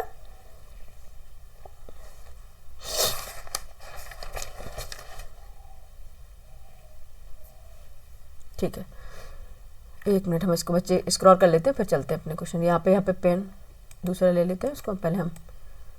ठीक है, अकॉर्डिंग ओके, यही है। ठीक है, हम यहाँ पेन बदल ले रहे हैं। ठीक है, क्वेश्चन नंबर है according the environmental accounting on forest 2025 between 2010-11 to 2021-22 India's forest cover grew by. ठीक है, आपसे पूछा गया according the environmental accounting on forest 2025, यानी कि 2025 के अनुसार 2010 से 11 से लेकर 2021-22 के मध्य फॉरेस्ट का जो कवर ग्रू कितना हुआ है, ये हुआ है 17,444.61 स्क्वायर किलोमीटर। ठीक है, इसकी वृद्धि हुई है। कितनी वृद्धि हुई है, ये फॉरेस्ट जो आया है 2025 का डेटा, ये 2010-11 से 2021-22 के मध्य की जो वृद्धि हुई है, ये हुई है 17,444.61 स्क्वायर किलोमीटर की। नेक्स्ट देखेंगे, क्वेश्चन नंबर है गोकुल जलाशय एंड उदयपुर झील। गोकुल जलाशय एंड उदयपुर झील India latest Ramsar site RN, ये कहाँ पे है, ये है बिहार में। ठीक है, कहाँ पे है, बिहार में है गोकुल जलाशय। और उदयपुर को लेके आप राजस्थान मत कर देना, उदयपुर को देखकर राजस्थान न कर देना। उदयपुर जो झील का अगर पूछी जाए तो ये है बिहार में, और ये रामसर साइट से। ठीक है, नेक्स्ट देखेंगे, नेक्स्ट क्वेश्चन हमारे आ जाएंगे कम्युनिकेशन स्किल से। ठीक है, कम्युनिकेशन स्किल हो जाएंगे संचार, अभिव्यक्ति संचार प्रेषण कौशल से क्वेश्चन बनेंगे। और ये CSET में क्वेश्चन बहुत पूछे जाते हैं, CSET में क्वेश्चन बहुत पूछे जाते हैं, चाहे वो UPSC का CSET हो या UPPCS का हो। ठीक है, UPSC का CSET हो या UPPCS के हो। थोड़ा चला दो हीटर, ठंड लग रही। ठीक है, UPPCS का, यहाँ पे मैप नहीं चल रहा है, एक मिनट। ठीक है, UPPCS का हो। एक मिनट बच्चे, पेन देख रहे हैं, पेन एक्चुअली यहाँ पे चल क्यों नहीं रहा है। हाँ, UPPCS का हो, ये यहाँ पे चल रहा है। ठीक है, नेक्स्ट क्वेश्चन देखेंगे, क्वेश्चन नंबर हमारा है the explain the rationale of the job to a new employ is. ठीक है, आपसे पता है, पूछा जाएगा जो न्यू एम्प्लॉय आया है, उसके जॉब लगी हुई है। ठीक है, तो उससे जो कम्युनिकेशन होगा वो कौन सा कम्युनिकेशन होगा, वो कम्युनिकेशन होगा डाउनवर्ड कम्युनिकेशन। ठीक है, कौन सा कम्युनिकेशन माना जाएगा, डाउनवर्ड कम्युनिकेशन आएगा। ठीक है, जो अभी जो explain rational of the job a new employ, तो उससे कम्युनिकेशन कौन सा होगा, डाउनवर्ड कम्युनिकेशन होगा। नेक्स्ट क्वेश्चन देखेंगे, नेक्स्ट क्वेश्चन हमारा है अ पोजीशन क्रिएट अप। एक मिनट बच्चे, पेन क्यों नहीं चल रहा है, आई थिंक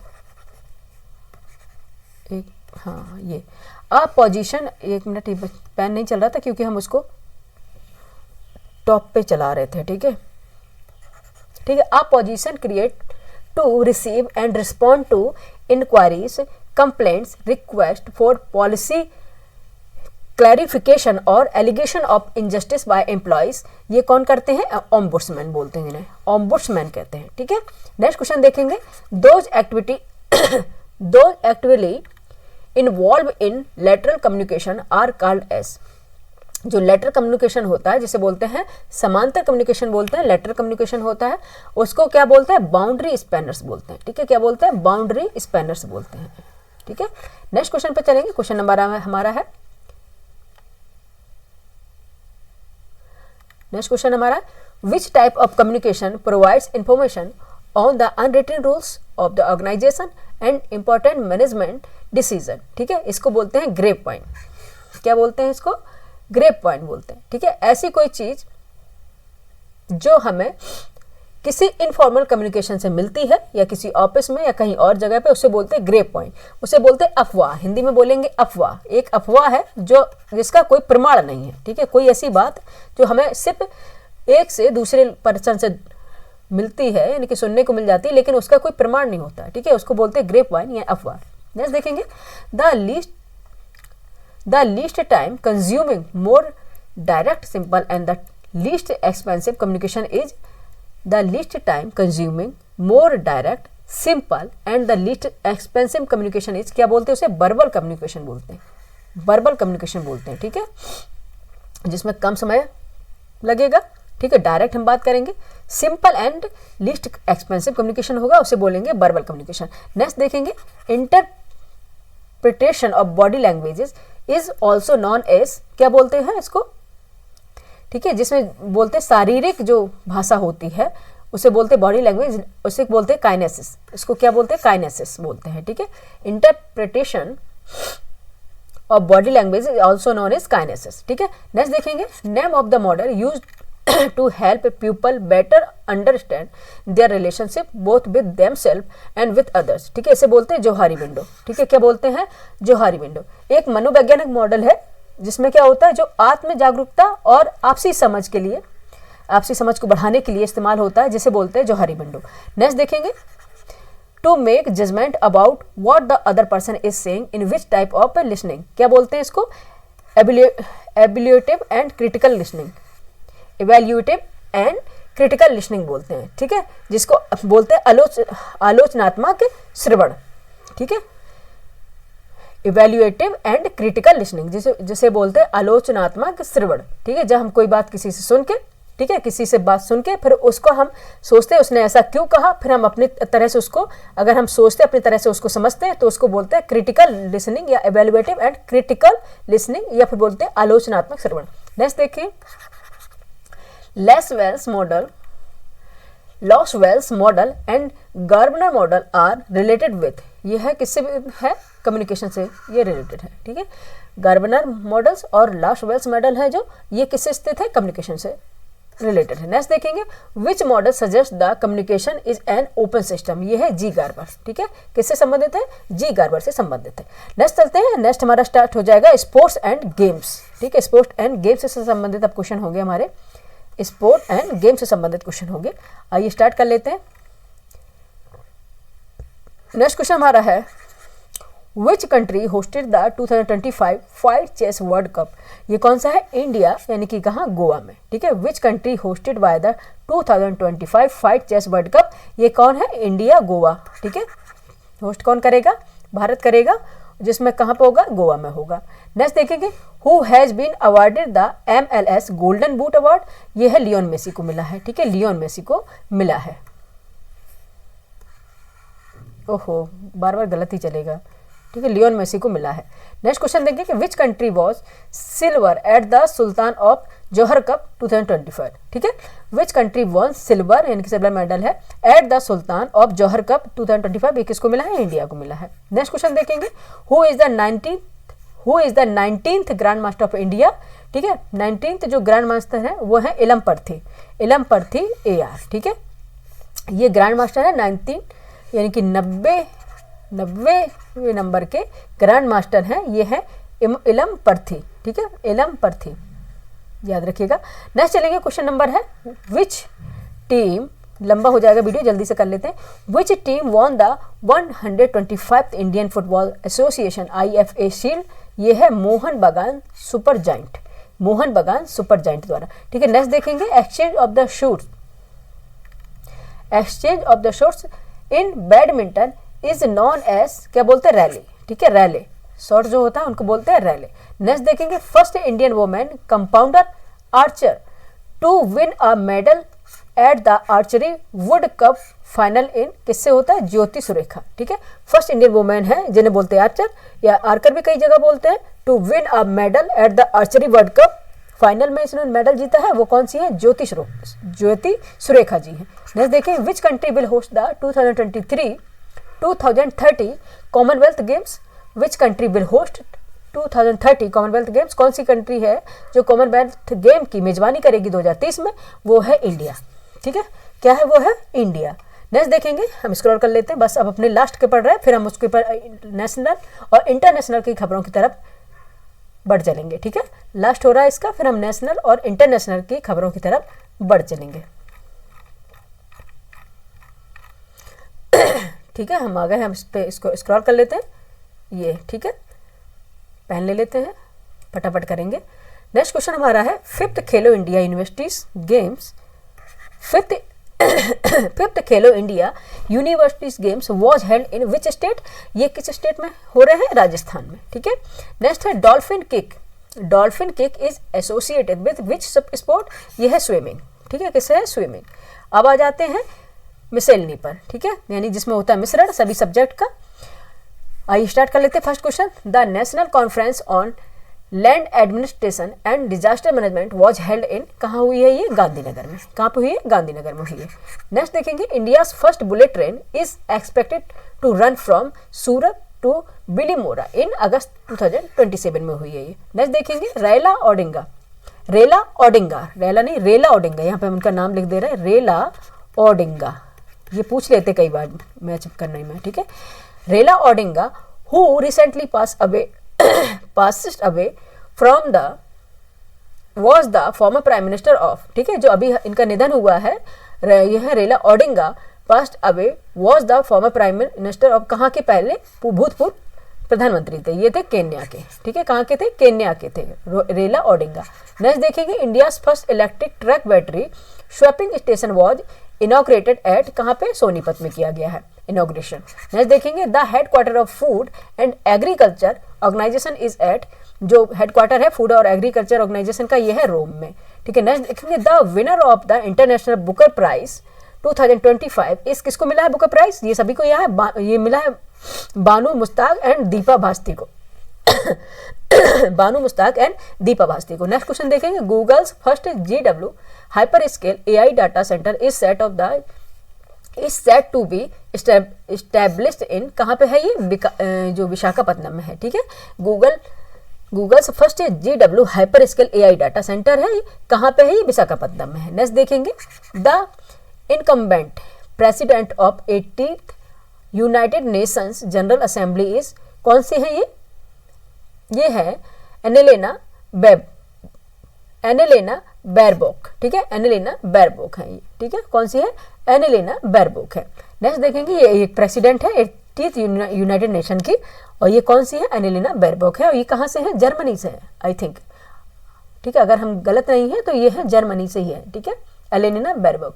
नेक्स्ट देखेंगे, क्वेश्चन नंबर है, which is the author of India win freedoms. ठीक है, which who is the author of India wins freedom, कौन से है, मौलाना अबुल कलाम आजाद। ठीक है, इंडिया विंस फ्रीडम इसके ऑथर हैं मौलाना अबुल कलाम आजाद। नेक्स्ट देखेंगे, 11th members of Asian is, कौन से है, Timor Leste. 11th member of Asian कौन से है, तिमोर लेस्ते। ठीक है, यहाँ पे हमारा पूरा क्या हो गया, घटनाक्रम तो कंप्लीट हो गया, ये नहीं। ठीक है, ये सार संग्रह कंप्लीट हो गया। अब हम चलते हैं अपने नेशनल इंटरनेशनल मूवमेंट पर।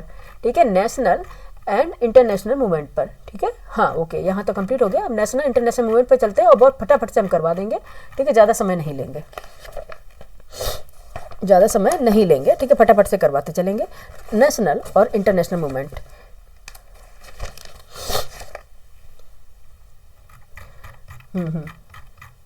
ये सारा हमने कंप्लीट करा ही दिया है, कंपेंडियम कंप्लीट हो गया है। अब हम चलते हैं नेशनल और इंटरनेशनल, 2 पेज हैं बच्चे, फटाफट करवा देंगे। ठीक है, जैसा कि आपका डिमांड रहेगा, नहीं करवाएंगे एक्सप्लेनेशन, अगर आपको सिर्फ करने से रहेगा कि सिर्फ पढ़ा दीजिए तो उस तरह से हम पढ़ा देंगे। मेमोरेबल पॉइंट है, अब इसको थोड़ा हम जूम कम करेंगे क्योंकि हमें दिखाई नहीं देगा फिर। ठीक है, दिखाई नहीं देगा फिर, क्योंकि इसको एक ही लाइन में करना है। ठीक है, एक ही लाइन में से करना है नेशनल और इंटरनेशनल मूवमेंट। एक मिनट, नेशनल मूवमेंट है, ये आप देख लेंगे। यहाँ पे मेमोरेबल पॉइंट्स हैं, यानी नेशनल पॉइंट्स देखेंगे, नेशनल इंटरनेशनल जो घटनाक्रम है उससे संबंधित क्वेश्चन इसमें बनेंगे। ठीक है, हम इसको देख रहे हैं, अगर इससे ज़्यादा जूम हो सकता है, कोशिश कर रहे हैं, नहीं हो जाएगा बच्चे, फिर वो आधा तो उसमें जा रहा, नहीं पढ़ने में नहीं आएगा, रीड करने में। ठीक है, रीड करने में फिर ये नहीं आएगा, इससे ज़्यादा नहीं हो सकता। ठीक है, आइए हम कर लेते हैं इसको।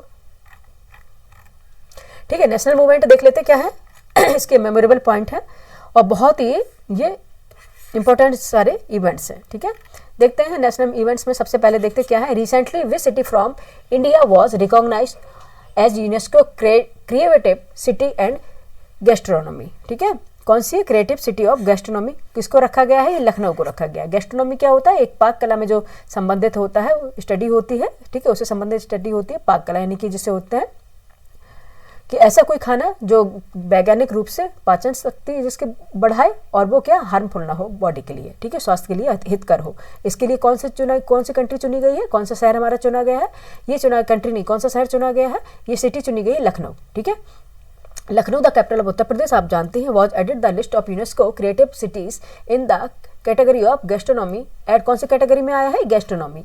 Eight the 43rd session of UNESCO general conference in Samarkand Uzbekistan, Samarkand Uzbekistan, the designation place Lucknow among 17 gastronomy cities world wide and makes in the second Indian city to win the little title. कौन सा title? After Hyderabad. ठीक है, after Hyderabad के पास किसको मिला है? लखनऊ को मिला है। नेक्स्ट देखेंगे, फटाफट करेंगे। इन विच इंडियन सिटी फर्स्ट बाइनल, एक पता है बहुत छोटा हो गया, मुझे लगता है पढ़ने में नहीं आ रहा है। Biennial meets of BIMSTEC India marine research of network was held. ठीक है, ये कहाँ पे हुआ है? कोची में हुआ है। ठीक है, the first biennial conference of BIMSTEC India marine research network, ठीक है, ये कहाँ पे? Was hosted in Kochi from 14 to 6 November 2025, reinforcing of country blue economy cooperation in the Bay of Bengal region. ठीक है, ये कहाँ पे हुआ है? कोची में हुआ है। ठीक है, नेक्स्ट देखते हैं, ये हो गया। नेक्स्ट क्वेश्चन देखते हैं। नेक्स्ट क्या हमारा है? Name of the one stop solution portal launch during the second edition of Naval commanders conference 2025। इसके बोलेंगे निपुण। ठीक है, नवल कमांडर्स कॉन्फ्रेंस हुई है 2025 में, इसे बोलेंगे निपुण। ठीक है, इसको एक्सप्लेन देख लेते हैं, आइए एक्सप्लेनेशन देख लेंगे। During the second edition of the biennial naval commanders conference 2025 conduct from the 22 to 24 October 2025 यानी 2025 एट द नौसेना भवन न्यू दिल्ली। ठीक है, a one stop solution portal Nipun naval intellectual portal for unified knowledge was launched as an online aggregator or intellectual work of the naval fraternity in various domains। ठीक है, ये इसका explain हो गया। नेक्स्ट देखेंगे, एक्सप्लेनेशन हो गया। Recently the union environmental ministry, union environment जो मिनिस्ट्री है, gave environmental clearance to Sawalkote hydroelectric project on which river. ठीक है, आपको बताना है कि जो रिसेंटली यूनियन मिनिस्ट्री जो एनवायरमेंटल मिनिस्ट्री द्वारा जो स्वालकोटे हाइड्रोइलेक्ट्रिक प्रोजेक्ट बनाया गया है, किस रिवर पर बनाया गया है? ठीक है, किस रिवर पर बनाया गया? ये कौन सी रिवर है? चेनाब रिवर है। ठीक है, चेनाब रिवर ये कहाँ पे है? जम्मू कश्मीर में है। Recently an expert committee of the union environment ministry according fresh environmental clearance to the Swalkote Hydroelectric Project (HEP) on Chenab River, planned as a run of the river project to generate electricity. ठीक है, it is the reportedly the first major HEP on the Indus River कौन सी river है? Of the Indus river to be according environmental clearness following India's suspension of the Indus Water Treaty (IWT) on April 23 अप्रैल 2025 में। ठीक है, next question हमारा आएगा। Name the India's largest integrated drone and counter drone welfare, एक मिनट इसको हम इरेज करेंगे, welfare exercise recently conduct in Madhya Pradesh. ठीक है, कौन सी एक्सरसाइज है? ये India's largest integrated drone and counter drone welfare exercise थी। ये कहाँ पे हुई है? ये एक्सरसाइज हुई, इस एक्सरसाइज का नाम है कोल्ड डेजर्ट है, कोल्ड स्टार्ट, सो डेजर्ट का नाम आ जाता है कोल्ड स्टार्ट। ठीक है, एक्सरसाइज है कोल्ड स्टार्ट, ये हुई है मध्य प्रदेश में। ठीक है, एक्सरसाइज इसको एक्सप्लेन देख लेते हैं, एक्सप्लेनेशन देखेंगे। Exercise cold start India's largest integrated drone and counter drone welfare exercise है ये, ठीक है। वॉज कंडक्ट फ्रॉम अक्टूबर 7 से 10 अक्टूबर के बीच हुई है 2025 में, ये हुई है मध्य प्रदेश में, इतना है आपको पता। नेक्स्ट देखेंगे क्वेश्चन नंबर क्या है, operation weed out recently is news was a pan India operation carried out by, ठीक है, किसके द्वारा, ये डायरेक्टरेट ऑफ रेवेन्यू इंटेलिजेंस, ठीक है, किसके द्वारा हुआ है, डायरेक्टरेट ऑफ रेवेन्यू इंटेलिजेंस के द्वारा, ठीक है। ये एक्सप्लेनेशन इसका देख लीजिएगा। As a part of ongoing pan India operation weed out the department of revenue intelligence DRI seize seized 339.2 kg of hydroponic weed, ठीक है, at Chhatrapati Shivaji Maharaj international airport Mumbai on September 13, 1425, ठीक है, ये याद रखिएगा। नेक्स्ट क्वेश्चन देखेंगे। नेक्स्ट क्वेश्चन हमारा है the chairman of the recently constitute पाई, किसका फोन आ रहा है, बार बार आ रहे यार। The chairman of the recently constitute payments regulatory board is, कौन से है, RBI गवर्नर, ठीक है, RBI गवर्नर। देखेंगे इसका एक्सप्लेनेशन देख लेते हैं, ठीक है।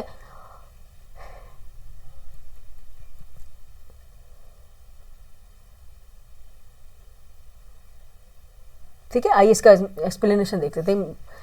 On September 30, 2025 the reserve bank of India constituted the payments regulatory board bill with RBI governor as its chairman, ठीक है। The recent amendments to the Payments and Settlement System Act 2027, the erstwhile Board of Regulation and Suspension of Payment and Settlement System BPSS was replaced with the Payments Regulatory Board from May 9, 2025, ठीक है। Next question देखेंगे। India's first AI based commander, ठीक है, India first AI based command centre of pilgrims बाज launched in, यानी कि जो तीर्थयात्री होते हैं इनके लिए जो सेंटर कमांड की AI बेस्ड सेंटर जो हुआ बनाया गया है, ये कहाँ पे है, कहाँ पे लॉन्च किया गया है, त्रिमुला, ठीक है, त्रिमुला डिस्ट्रिक्ट है वे, वहाँ पे किया गया है, ठीक है। आइए इसका एक्सप्लेनेशन देख लेते हैं। ऑन September 2025 आंध्र प्रदेश, ठीक है, Andhra Pradesh chief minister N Chandrababu Naidu inaugurated an AI powered integrated जो कमांड कंट्रोल सेंटर है ICCC एट त्रिमुला टेम्पल, ठीक है,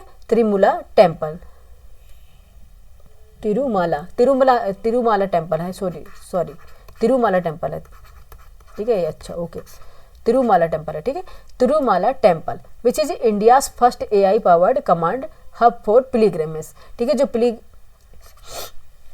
पिलग्रिमेज होते हैं, जो तीर्थयात्री होते हैं, उनके लिए किया गया है ये, ठीक है। नेक्स्ट देखेंगे क्वेश्चन नंबर ये है, ठीक है, pilgrimage ecosystem to deliver real time crowd prediction enhance safety and cyber threat monitoring across Tirumala temple है, इसका जो विवाद चलता था पहले वो वाला तिरुमाला टेम्पल, ठीक है। नेक्स्ट देखेंगे क्वेश्चन नंबर है recently the union finance ministry granted approval for Maitri second station propose to be built in, ठीक है। आपको बताना मैत्री जो अंटार्कटिका में जो स्टेशन है, रिसर्च स्टेशन है मैत्री सेकंड, इसको अप्रूव कर दिया गया है, ठीक है। ये कब बनेगा इसके बारे में बताना है। ये किस अंटार्कटिका में कहाँ बन रहा है, अंटार्कटिका में बन रहा है, जैसे मैंने पहले बता दिया, मैत्री सेकंड, ठीक है। इसका एक्सप्लेनेशन बहुत इंपॉर्टेंट है, आइए एक्सप्लेनेशन देख लेते हैं। On October 4, 2024 the finance ministry granted approval for Maitri second a research station propose to come up in eastern Antarctica currently, ठीक है। जो करंटली जो है ये कहाँ पे, ईस्टर्न अंटार्कटिका में है करंटली, कौन सा है, मैत्री, पहला जो फर्स्ट है ऑपरेशन सिर्फ 1989 में बना था, एंड भारतीय ऑपरेशन इसका ये कब बना था, ये 2022 से स्टार्ट है। सपोर्ट इंडिया साइंटिफिक रिसर्च इन अंटार्कटिका, ठीक है। ये कहाँ कब बने थे ये देख लीजिएगा, ठीक है। अभी हम दिखा दे रहे हैं आपको अच्छे से,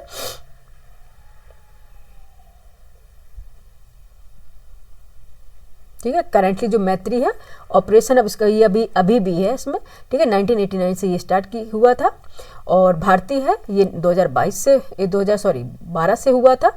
सपोर्ट इंडिया साइंटिफिक रिसर्च, ये अंटार्कटिका में जो है स्टेशन है, ठीक है। ये कौन से हैं,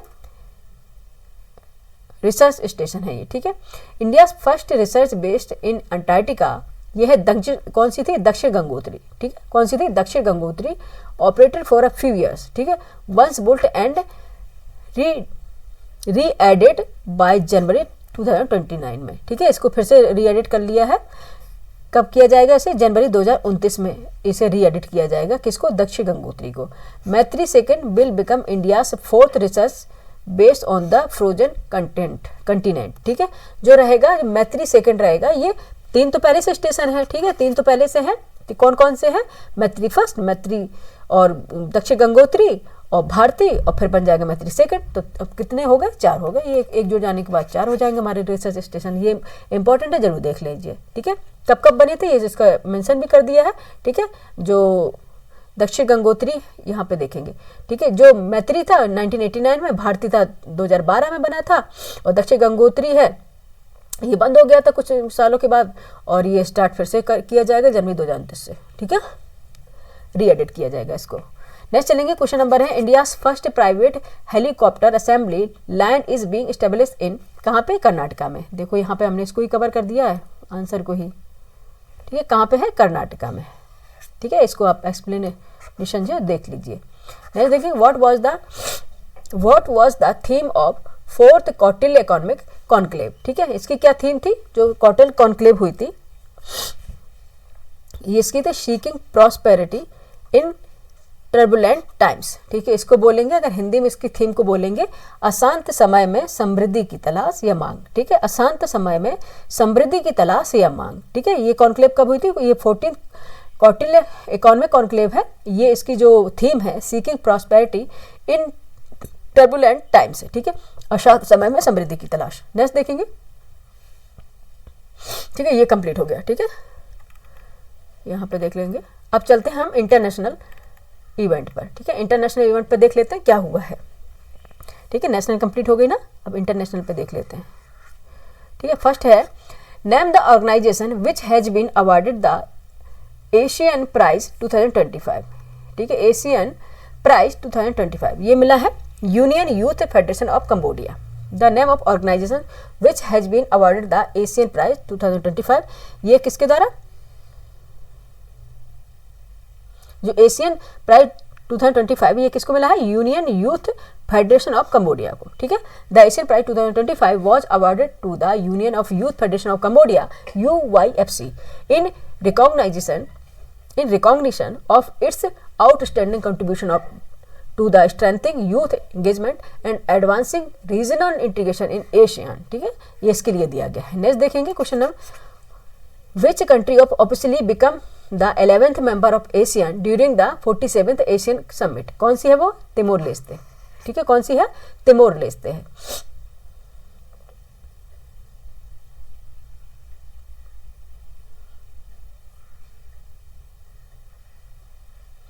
ठीक है। ये कौन सा? Timor Leste become the 11th member of the association of south east Asian nation, ठीक है। Asian during the 47th Asian summit in Malaysia, ठीक है। ये मलेशिया कुआलालंपुर ऑन अक्टूबर 26, 2025 में ये बनी है, ठीक है। नेक्स्ट देखिएगा क्वेश्चन नंबर 8। नेक्स्ट इवेंट है 2025 Sakharov prize has been awarded to, ठीक है। Sakharov prize has been awarded to किसको दिया गया है? ये दिया गया है एंड्रेस पोजोबुट को और मजिया अमांग्लोवेली को दिया गया है, ठीक है। एंड्रेस पोजोबुट और मजिया अमांग्लोवेली को दिया गया है।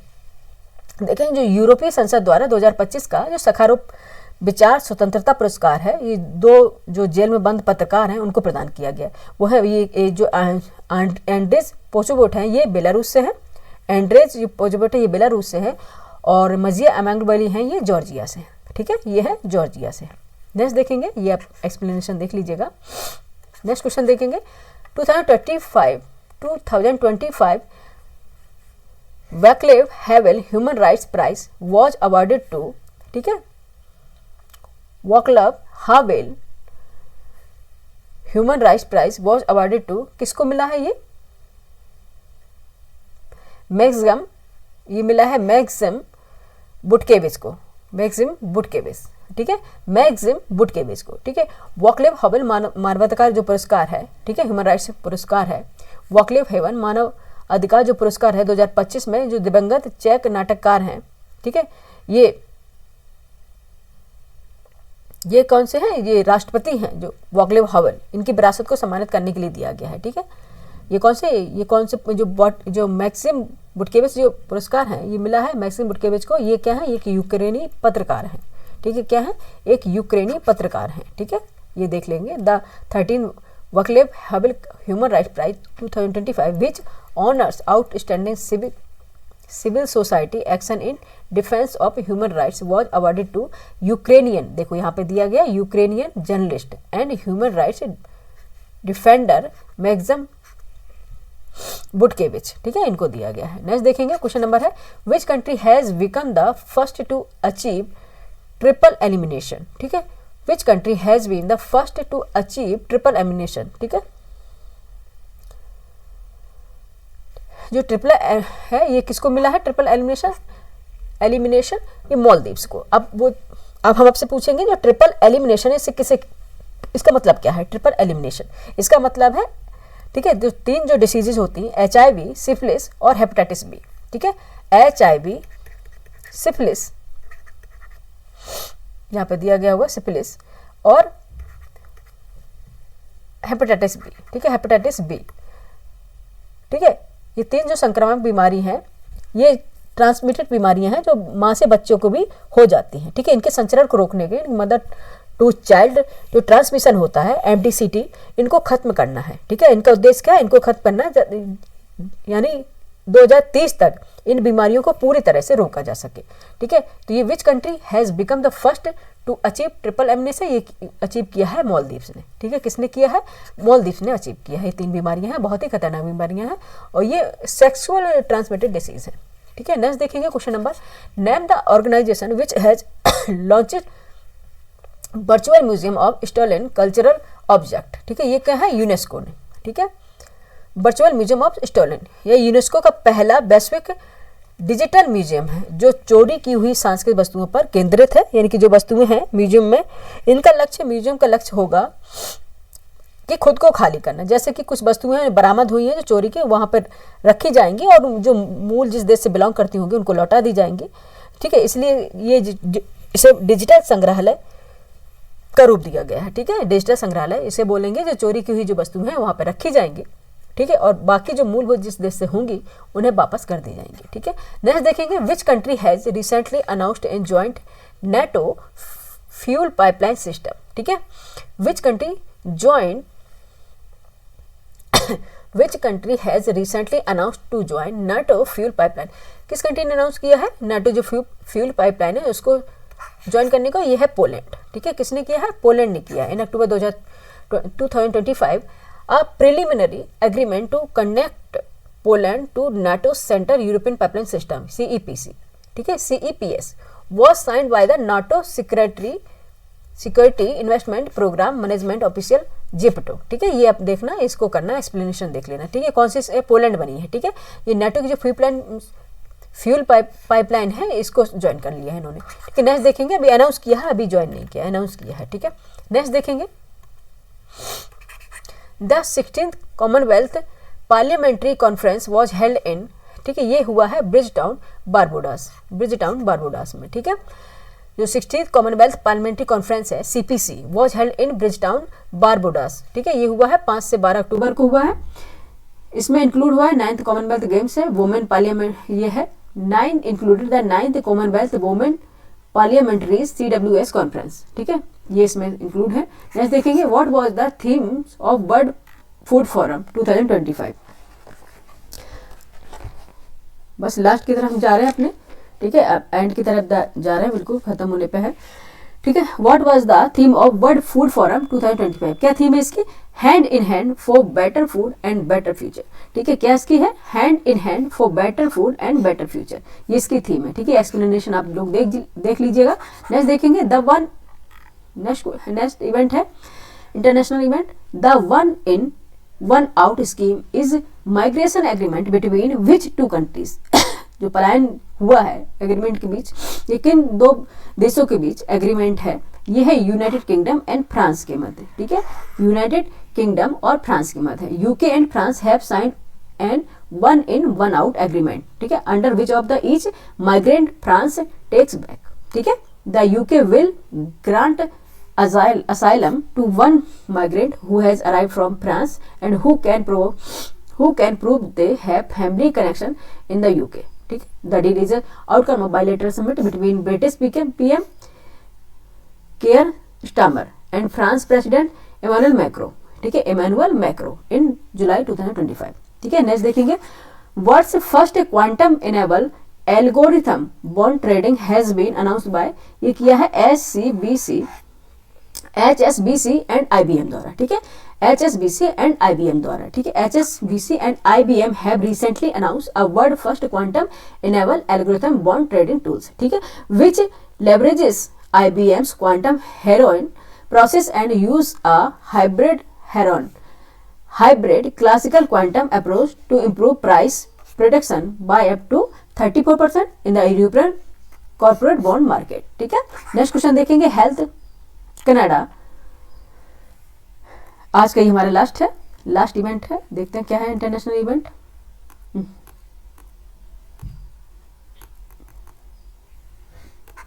ठीक है, लास्ट है. Health Canada has approved recently which drug which slow down Alzheimer. ठीक है, कौन सा वो ड्रग है जो अल्जाइमर को स्लो डाउन करेगा, अल्जाइमर को खत्म करने में मददगार साबित होगा. ठीक है, वो कौन सा है? लेक्नेमैब. ठीक है, कौन सा है? लेक्नेमैब है. ठीक है, जो इसकी जो कंपनी है, इसका ब्रांड है लेकेम्बी. ठीक है, लेकेम्बी ब्रांड से ये बना हुआ है. इसकी कंपनी कौन सी है? लेकेम्बी. ठीक है, और ड्रग का नाम क्या है? लेकेम्बी. एक मिनट बच्चे. ठीक है, इस ब्रांड का नाम है लेक्नेमैब. ठीक है, और ये ब्रांड कौन सा है? लेकेम्बी, और ड्रग्स का नाम है लेक्नेमैब. ठीक है, यह एक प्रारंभिक जो अल्जाइमर रोग होता है उसके रोकथाम के लिए, उसके रोग के लिए प्रिस्क्रिप्शन के लिए मोनोक्लोनल जो एंटीबॉडीज है वो बनाई गई है. ठीक है, आइए इसको एक्सप्लेनेशन वो देख लेते हैं. लेक्नेमैब द फर्स्ट मेडिसिन. ठीक है, the first medication approved by the health Canada target the boot up the amyloid plaque in the brain, which is the believed to be a underlying causes of Alzheimer's disease. The drug is a lab-made antibody that bind to the amyloid protein and helps neutralize and clear from the brain. The Lecanemab must be administered in the earlier stage of dementia. एक मिनट इसको हम erase करेंगे. ठीक है, dementia when there is mild कॉन्जिटिव इम्पेरिमेंट. ठीक है, इम्प्रीमेंट, कॉन्जिनेटिव इम्प्रीमेंट. ठीक है, ये जो है अल्जाइमर रोग है, इसकी जो प्रारंभिक अवस्था है उसी में इसका रोकथाम कर लेगी ये ड्रग. ठीक है, लेक्नेमैब. ठीक है, याद रखिएगा, ये बहुत इंपॉर्टेंट है, पूछ सकते हैं. ठीक है, इस तरह से हमारा पूरा कंप्लीट हो गया नेशनल और इंटरनेशनल मूवमेंट भी, और साथ में हमारा सार संग्रह भी यानी कि कंपेंडियम भी कंप्लीट हो गया. ठीक है, कंपेंडियम और इंटरनेशनल मूवमेंट भी कंप्लीट हो गया. ठीक है, जनवरी मंथ का था. बच्चे क्यों एक्चुअली बाहर रहने के कारण जो हिंदी की जो मैगजीन थी प्रतियोगिता दर्पण वो हमें अवेलेबल नहीं हो पाई, लेकिन हमको इंग्लिश में जो प्रतियोगिता दर्पण अवेलेबल हो गई मार्केट में, इसलिए हम लेकर आए और साथ में हम हिंदी में एक्सप्लेन करते हुए चले. ठीक है, आप लोग लास्ट तक ये देखिएगा, बहुत इंपॉर्टेंट जो इसका कंटेंट है बहुत इंपॉर्टेंट है और बहुत ही एग्जाम में से क्वेश्चन बन सकते हैं. ठीक है, ये क्लास आपको कैसी लगी जरूर बताएं, लाइक करें, सब्सक्राइब करें, शेयर करें. ठीक है, और पढ़ते रहें, लगातार हमारी क्लास आती रहेंगी. ठीक है, जैसे कि आप लोगों की डिमांड रहेगी तो फिर हम जो ज्योग्राफी की क्लास है, इंडियन या वर्ल्ड ज्योग्राफी, उनकी भी हम क्लास स्टार्ट कर देंगे. ठीक है, और ये क्लास आपको कैसी लगी लाइक करें, सब्सक्राइब करें, शेयर करें, और मिलते हैं फिर अपने नेक्स्ट वीडियो में कुछ नए कंटेंट के साथ. तब तक के लिए नमस्कार.